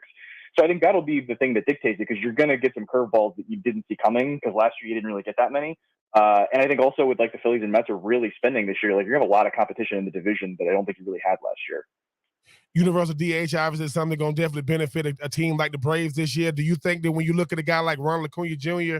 and him being able to, whenever he does decide to come back, how much could the DH actually help him kind of like get back into the flow of things, especially when I'm dealing with that injury? Yeah, no, it's going to be really good. I think what I perceive to be the smartest teams tend to use the DH spot to rest players and rotate players, work guys into the lineup that maybe aren't ready to fully play the outfield, so you don't have to rush them out there. I think it's somewhat limiting to sign sort of a Nelson Cruz, David Ortiz type. Like obviously, if you can get that bat, you take it. But having that guy there so plugs up that spot. I know when I worked for the Braves and we didn't have a DH, obviously, and then we had Freddie Freeman at first base. We'd be in the draft in like the 6th round, like, oh, let's take this first baseman. It's like, I mean, this guy's never going to play for us. We got to really think this guy is like wildly better than everyone else on the board, and then hope we can trade him, because obviously you don't want anything to happen to Freddie. So you sort of like back yourself into a corner where you can't really, take chances on guys like that. And that's obviously the spot where a lot of teams don't want to pay a lot of money. And so those guys tend to be cheap. Like you can get guys that hit 30 home runs last year, for a couple $1 million as a free agent. So yeah, I think it's smart to keep that open, have guys like, rotate Ozuna out there, maybe Alex Dickerson, guys that are more bench players, but have good bats, keep them in that spot. So if you need to run Acuna out there for a couple of weeks to get his feet wet, like those 2 weeks are going to be worth more than whatever other guy you could have run out there that's not a star DH type. Kylie McDaniel, ESPN Baseball Insider, joining us here on 3 Now. And Kylie, you mentioned your farm system rankings, and you had the Braves down in the bottom 5 because they've been able to work kind of club-friendly deals with Acuna and Albies, and now you have Matt Olson under long-term and some guys that maybe you feel like you'll keep and get to pay. Is this now where we find out how good Alex Anthopoulos is at drafting and rebuilding a farm system, since, as you said, through trying to make these runs happen, he's kind of depleted that system? Yeah, I mean, the hardest thing to do, the most valuable skill for a GM to have, is to be able to go get positive returns on free agents year in, year out, because every team is trying to do that, even if it's like a rebuilding team that's going to go spend $5 million on a reliever and then hope to trade him at the deadline. Like, you need to make sure he actually performs well. It's nobody's going to want him, and you're just going to have a reliever on the last place. Every team, all 3 teams are trying to do that, and to consistently beat them, like we've seen, like Farhan Zaidi with San Francisco has done with pitchers basically every year. And they have like a little bit of a monetary advantage. They spend a little more money than most teams, so they can go 1 year $8 million instead of 1 year $2 million and a bunch of incentives like some of the lower market teams do. But yeah, like we're at the point now where, I'm looking at the lineup right now, and Dansby Swanson's up for free agency in 2 years. Max Fried's in 2 years. Adam Duvall is on a 1 year deal. DH of Alex Dickerson right now, who's, is sort of a year-to-year guy. Charlie Morton doesn't have long-term deal. Soroka's been hurt. A lot of these guys in the bullpen are older. So it's like, your core guys, your best 5 or 6 guys will be here for, a while. Austin Riley's still under control for, I think, 4 more years. So you're fine with those guys, but you're going to have to fill out, 3 spots in your lineup, maybe a spot in the rotation, a couple spots in the bullpen every offseason.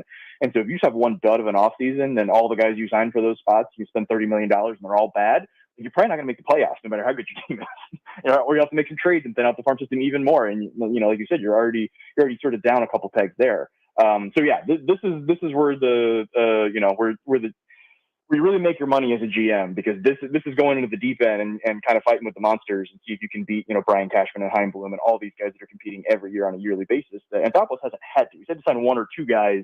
He can strategically say, I'm going to go 16 mil on 1 year with this guy. It's a little easier to do than what I think he'll have in the next couple of years, which will be very tricky.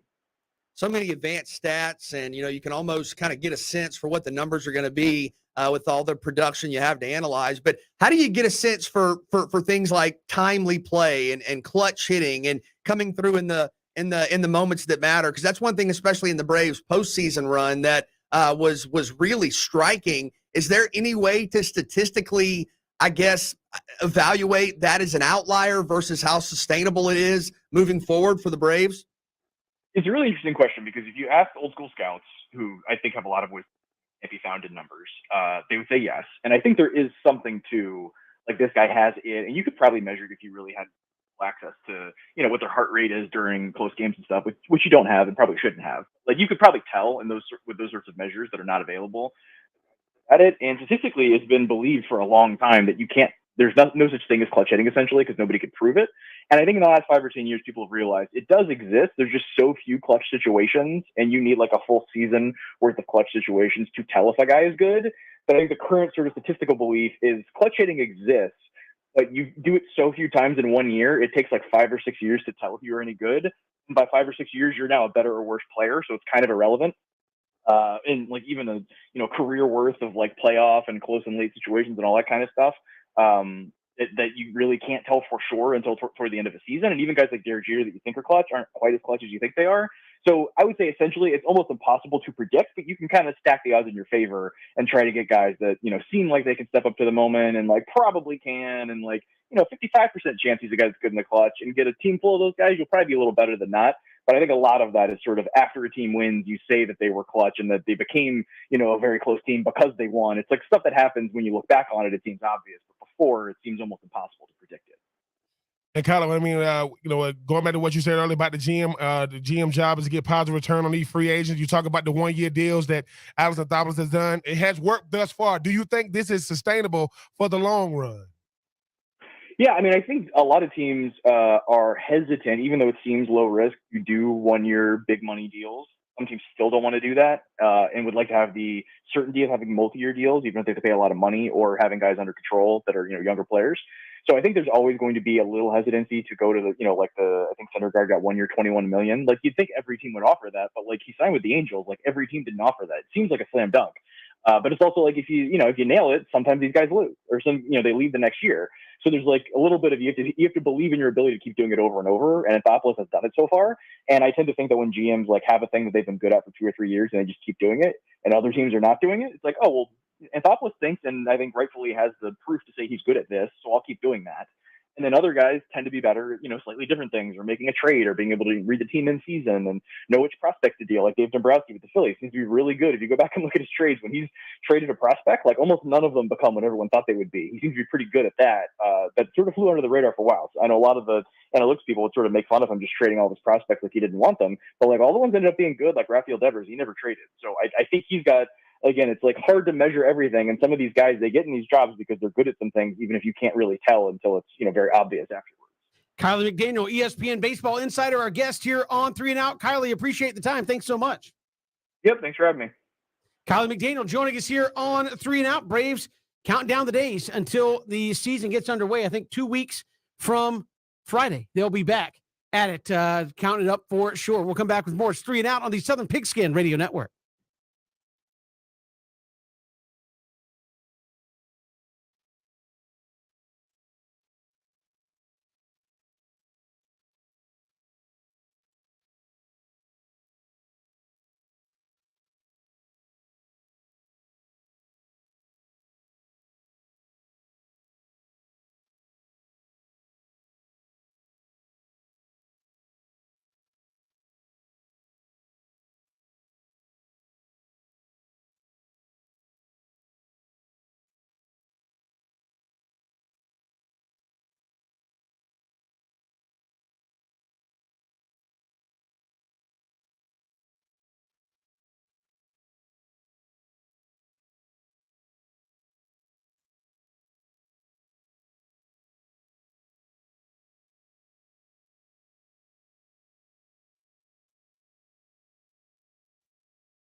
Good to have you back here, 3 and Out on this Wednesday.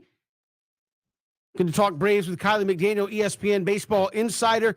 You look at some of the questions for this Braves team, BJ, that we're looking to get answered over the next coming weeks. Obviously, you know Max Fried is good. He looked really good yesterday. Charlie Morton, when he's ready to go, he's been throwing off minor league simulated games and things of that nature. He's expected back. You know Ian Anderson is going to be one of the best change-ups in all of baseball.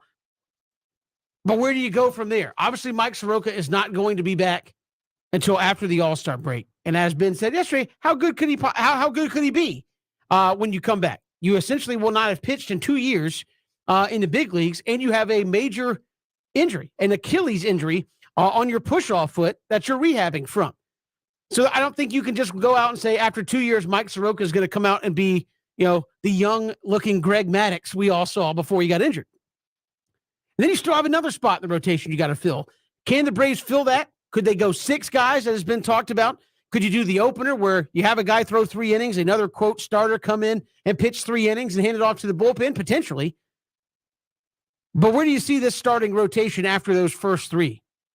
I think people are sleeping on Huascar Ynoa a little bit. I know he had, the injury in the middle portion of the season. Well, that was his own fault. Well, yeah, but still gave you close to 100 innings. I mean, I think sometimes people talk about Ynoa last year as if he, was only out there for a couple of starts. Still gave you close to 100 innings and had an ERA right around 4 flat. I think it was 4.05. And I don't know that you want your ace necessarily to have an ERA of around 4.05. But if you're talking about the 4th guy in a rotation, maybe the 5th guy in a rotation, that's very manageable. And I think Ynoa is maybe a little better than that, or certainly has the potential to be. I think when he came back from injury, it took him a while to refine that rhythm, refine that confidence. I mean, he's had stretches where he has saved the Braves. He's had stretches where he has been lights out. So I very much believe in Ynoa. I think Kyle Wright pitched well today, as you mentioned, went 3 scoreless innings and worked out of some trouble. That matters. That matters for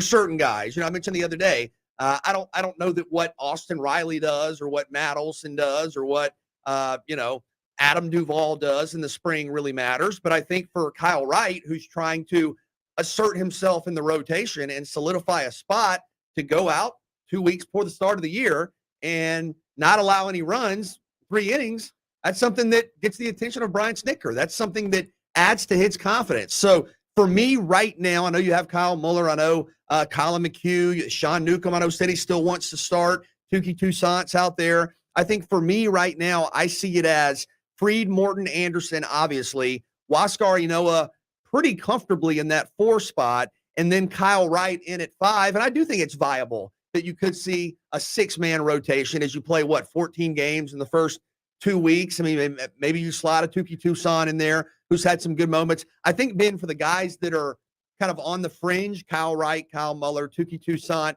the key is walks, because all of these guys have good stuff. When you watched them last year, when they were in sync, when they were dominating, they were throwing strikes.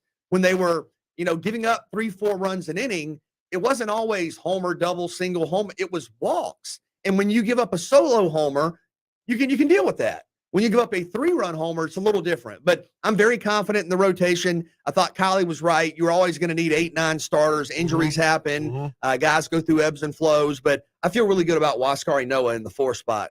Fried, Morton, Anderson, I mean, how good can they be? I mean, Kevin and BJ, I think they can be as good as they want to be. I think they play really well off each other. I think what happens is, too, when I think about a guy like Ian Anderson, right, we forget, 3rd year in the majors?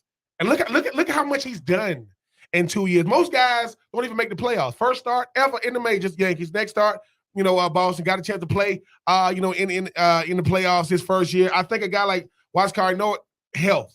Because what happens is, right, how much when you get hurt does that play a part of your head or whatever? I understand that when you talk about pitchers, I mean, sometimes they be in and out of the lineup depending on who they are. BJ, you mentioned guys like Kyle Wright. I mean, the thing about those guys, they got to be comfortable. The thing about this Braves team is this. Kevin, you say this all the time. You're going to be playing with leads. So I think that gives a lot of confidence to these guys. We saw earlier Tukey Toussaint was saying, hey, man, I'm going to tell Snit, hey, let me get in there and hit. Let me get in there and hit, coach. I think the main thing with all the pitchers for the Braves is, man, play loose. I think what happens is everybody can kind of – listen, no one wants to say, I finally won the World Series. I'm good. Nope. Now everybody's watching the Braves because, They were the best team in baseball in 2021. And they did it without Acuna. They did it without Soroka. They did it without Ozuna. I think when you're talking about this Braves pitching staff, number one, I mean, this is going to be a strength for this team.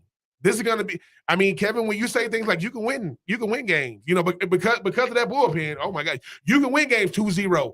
I think it gives you confidence two ways. One, I'm gonna go out the game with a lead. And two, I know that those guys coming in for me gonna bring it home for me. So I think when you got those type of complimentary guys coming out of that bullpen, you got guys that can get you, because nowadays 6 innings. Wow, what they do that in baseball now? I think all the starters got a shot to do that, but I think because you've seen some really, really good stuff from all these guys. I think the one guy though that has to play well is Max Fried. Max Fried, let's face it, it was supposed to be Mike Fulton-Davis, didn't work out. Supposed to be Mike Soroka, he got hurt. This Max Fried guy come up, and he's been lights out ever since. Here come this young guy, Ian Anderson. BJ, you thought they brought him up too early. Didn't. I don't think they brought him up too early. Who else did they have? Hey, sorry, Ian. This is what happens. You got to come up, man. You got to play well. I think because of the circumstance he has, but I think when you talk about all these guys, from Kyle Wright, you know, Watts Cardinal, you talking about Fried, Morton Anderson, I think all these guys got a chance to be really, really good because they got a really, really good squad around them. Well, I did have, just a relative question. I don't want to frame the. I think Charlie Morton's been a great pro, and I think you have an invaluable asset in him. Is there a slight concern of some depreciation? Is he 38, 39 years old? I mean, because the only reason I ask that is because I think you would say Fried is still ascending. I think Anderson is certainly still ascending. I think the young guys are, you know, still, at least in theory, on the rise. What do you expect out of Charlie Morton? I think for Charlie Morton, you expect just to have that veteran leadership. This is a guy that you talk about appreciating. There were people that were upset with Charlie Morton early in the season last year because he was not pitching his best. And everybody said, look, he's a guy traditionally that is better after the All-Star break. And boy, was he ever. And then he, you know, pitched on a broken leg, you know, in the World Series. Obviously showed you what you brought there. But I agree with Ben. People look at the Braves and think of them as, quote, young on the pitching staff. I think Max Fried is now like 28. I mean, it's time for him to step up and be that leader of the rotation. I think you saw the way he came out yesterday and pitched in spring. 3 innings, clean baseball, was locating, looked like he was ready to go. And I think for him, you say, well, what does that mean? You look at the Glavine, the Maddox, and Smoltz. That is a high bar to reach. But it's there. If you pitch for the Braves, that's who you're going to be compared to. And I think the reason those teams were so good was you had 2 or 3 guys that could stop a losing streak. Hey, the Braves are on a skid. We've lost 3 in a row. Greg Maddox comes up and says, not today. Tom Glavine comes up and says, no, we're not losing today. And I think for Max Fried, that's what you want. Hey, we're on a 3-4 game skid. My turn's up. We're not losing. I'm going to make sure we win. I'm going to make sure we go out there and get a quality start. And I'm here to stop the bleeding. That's what the top end of the guy is supposed to do. That's what a leader is going to do. And I think for me, I think this is a time where you want to see Max Fried start to take over that role as far as the pitching staff is concerned and say, look, I'm probably the longest tenured guy here in the rotation, not in the major leagues, but certainly with who's been on the Atlanta Braves. I think he's got to start to take that role. I'm the top of the rotation guy. I'm the guy that you go to when the losing is getting out of control. I'm going to stop the bleeding. I'm going to get us to win. I'm going to turn things around. So I'm really excited the way he pitched at the end of last year. I think, again, people forget he probably could have come out of the World Series game. He got his leg stepped on. It looked gnarly. People was like, oh, man, he probably broke his ankle. And he went out there and pitched stones big time in the World Series and got the Braves further down the line. And again, I think that's what you want from a top of the rotation guy, from the leader, from the guy that's setting the tone. And I think for me, it's time to see that from Max Fried. And we started to see that a little bit last year, the deeper they got in that postseason. We got more to come here. Going to be a fun year for Braves baseball. And as we heard Kylie mention, that East is a beast. We'll get to that next. Here it's 3 and Out on the Southern Pigskin Radio Network.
Good to have you back here, 3 and Out on the Southern Pigskin Radio Network. Kevin, BJ, and Ben. You look at the Braves getting ready to get things started in a little more than 2 weeks, and you look at the National League East, fellas, it's going to be very tough.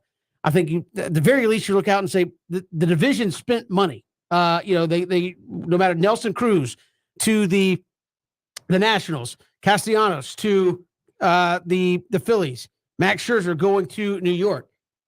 Even the Marlins went out and got Jorge Soler. They gave new contracts to some of their young pitching.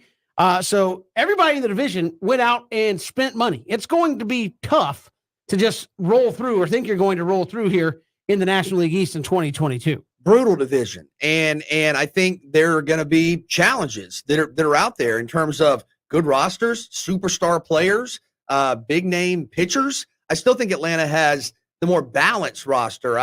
You look at the Mets, for example, and some of the salaries wow you, but I think the depth in the lineup with Atlanta is better. You look at the starting pitching for the Mets. Maybe on paper that's better than the Braves. Maybe it's not. I think the Braves have a much better bullpen all the way throughout and a better lineup. You look at Philadelphia. Maybe you look at their lineup and say it's comparable to the Braves. I don't think they have the pitching. I think you look at the Nationals, 3 or 4 star players at the top may compare favorably to what the Braves have, maybe right there. But I think overall the balance and the depth in the Braves' favor. And the Braves are the team to beat. Everybody, no matter how much money they've spent, who they've signed, they know they have to go through Atlanta. But listen, I think you look at Philadelphia, Bryce Harper, JT Realmuto, Rhys Hoskins. That's the heart of that order. Kyle Schwarber. I mean, that is absolutely brutal. You think about that lineup. That's one that worries you. You look at the Mets. I mean, that rotation. Now the question is, can they stay healthy? But on paper, I'll keep using that qualifier. I mean, your top 2 are DeGrom and Scherzer. Now, who might be the 2 best pitchers in baseball? Well, is Scherzer worth $50 million? Yep, because he got it. I don't know. I mean, can DeGrom stay healthy? Can Scherzer stay healthy? He was having the dead arm or whatever, and he's obviously older, as we all are each day. He's up near 40. So I think there are concerns about the longevity of a 162-game season with some of the guys the Mets have. I don't think their lineup is quite as balanced as what Atlanta has. I know you have, of course, Pete Alonso, and you're talking about Jeff McNeil and Robbie Cano. I mean, you have great players, but I don't think you have the consistency throughout that Atlanta has. But I also want to bring this up because you made a good point, and I know it's easy in this division to just say, yeah, Braves, Phillies, Mets, maybe the Nats. The Marlins have a good team, and they added Jorge Soler, got a good deal. Was happy for him to get that a good deal after helping the Braves win a World Series. But I think that's the team that almost grabs your attention a little bit more because we've said this in the past. Sometimes winning the division has come down to who can beat the Marlins the most because the Braves, the Mets, the Phillies, I don't know if the Nats are quite on that level, but the Braves, Mets, Phillies, if everybody's healthy, they're all kind of going to beat up on each other. Everybody's going to win their share. Well, who beats the Nationals and who beats the Marlins? And there have been times during the Braves' recent success that the Braves have played well against the bigger teams, but haven't always got it done against the Marlins. I mean, every time they played the Marlins before they reacquired Adam Duvall, he would have like a 6 or 7 RBI game. Well, they just stop hitting the Cunha. Yeah, right. So there's always something there. Yeah. So I think it's natural to go defending World Series champs, the money the Mets have spent, kind of the consistency historically of the Phillies, and then the superstar power of the Nats. But I would just say don't overlook the Marlins. Really good starting pitching there in Miami. I mean, when people start asking why the Braves are as good as they are, I mean, just look at the freaking division. I mean, sometimes coming out of your division kind of sets you up from when you got to play the Dodgers and different teams of that nature. But I think what happens is too, this is the Braves winning the World Series effect. Last time I checked, what do the Mets do? They dump contracts and add new ones. That's what they do. They would get rid of the bad ones so they can get a guy like Scherzer. I get that part. The only time the Nats got a shot is if Strasburg is healthy. If he's not healthy, nobody's worried about the Nats, right? Yes, Bryce Harper plays for the Phillies, but BJ, as you say, they haven't done much since he went over there. The Marlins are a dangerous team because no one expects they're supposed to be the bottom feeders, and they tend to play the teams like the Braves well. I just think that what the Braves do better than anybody else, they don't have to spend all that money, and it's got to be confusing, especially if you are the freaking owner of the Mets. You're going, wait a minute, I got arguably the best 2 pitchers in baseball. And we can't even make it to the playoffs, let alone win the division. I think the Braves got to be very, very careful because I do think that being able to play some of these teams is definitely going to prepare them. But I do, but some of you say, BJ, listen, every division, and no matter what sport it is, if you can't dominate the worst team in your division, you're not gonna have a good shot at winning the division. The Marlins have become a nice little rival with the Braves, not necessarily with the wins and the losses, but they just don't like each other, which I like that. I like a healthy dislike for a team. I mean, but I do think that Kevin BJ, when you think about this NL East, it's gonna be tough. Like it is, and we see 160 some games. And Kevin, you always say this: listen, post All-Star break, make sure you still got a shot in it.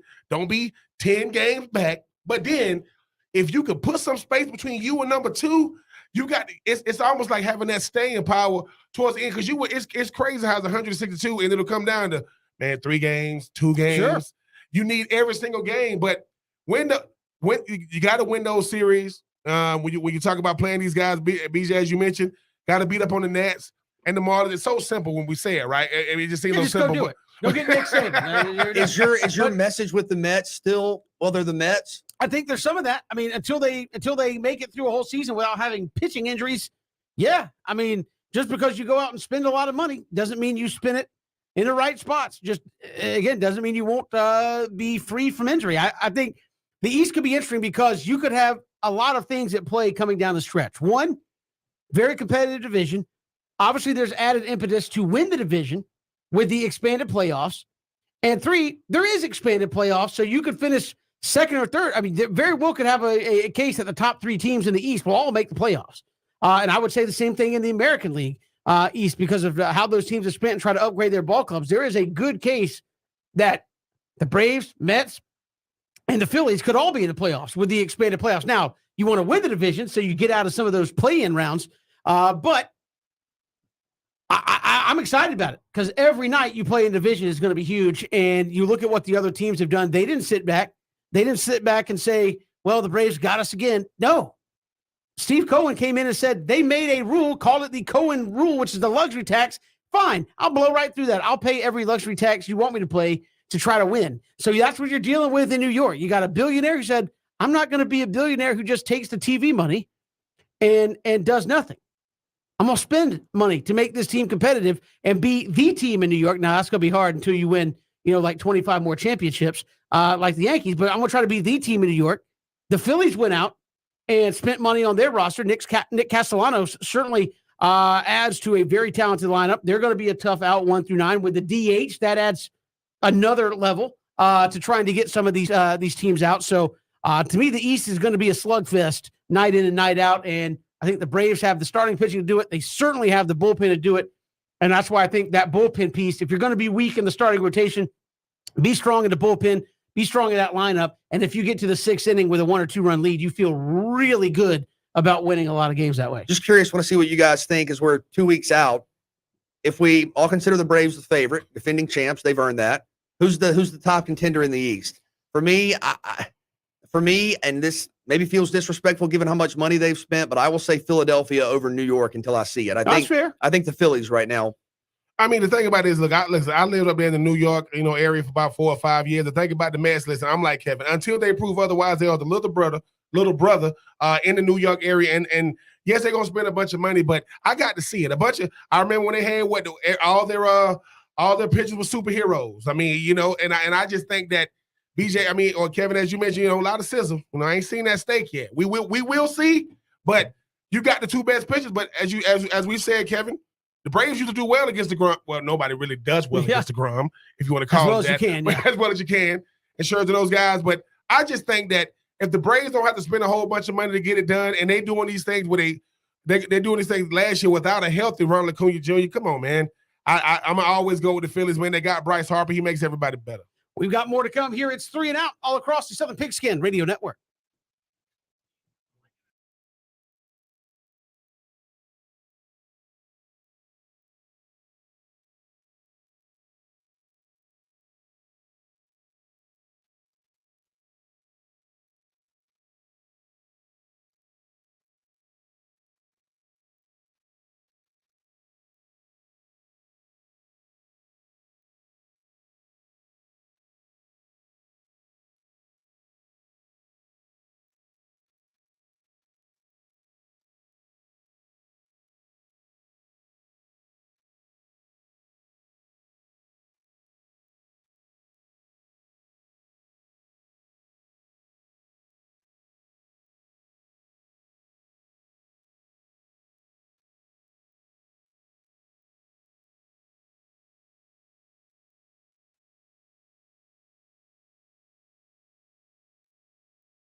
Good to have you along here, 3 and Out on this Wednesday.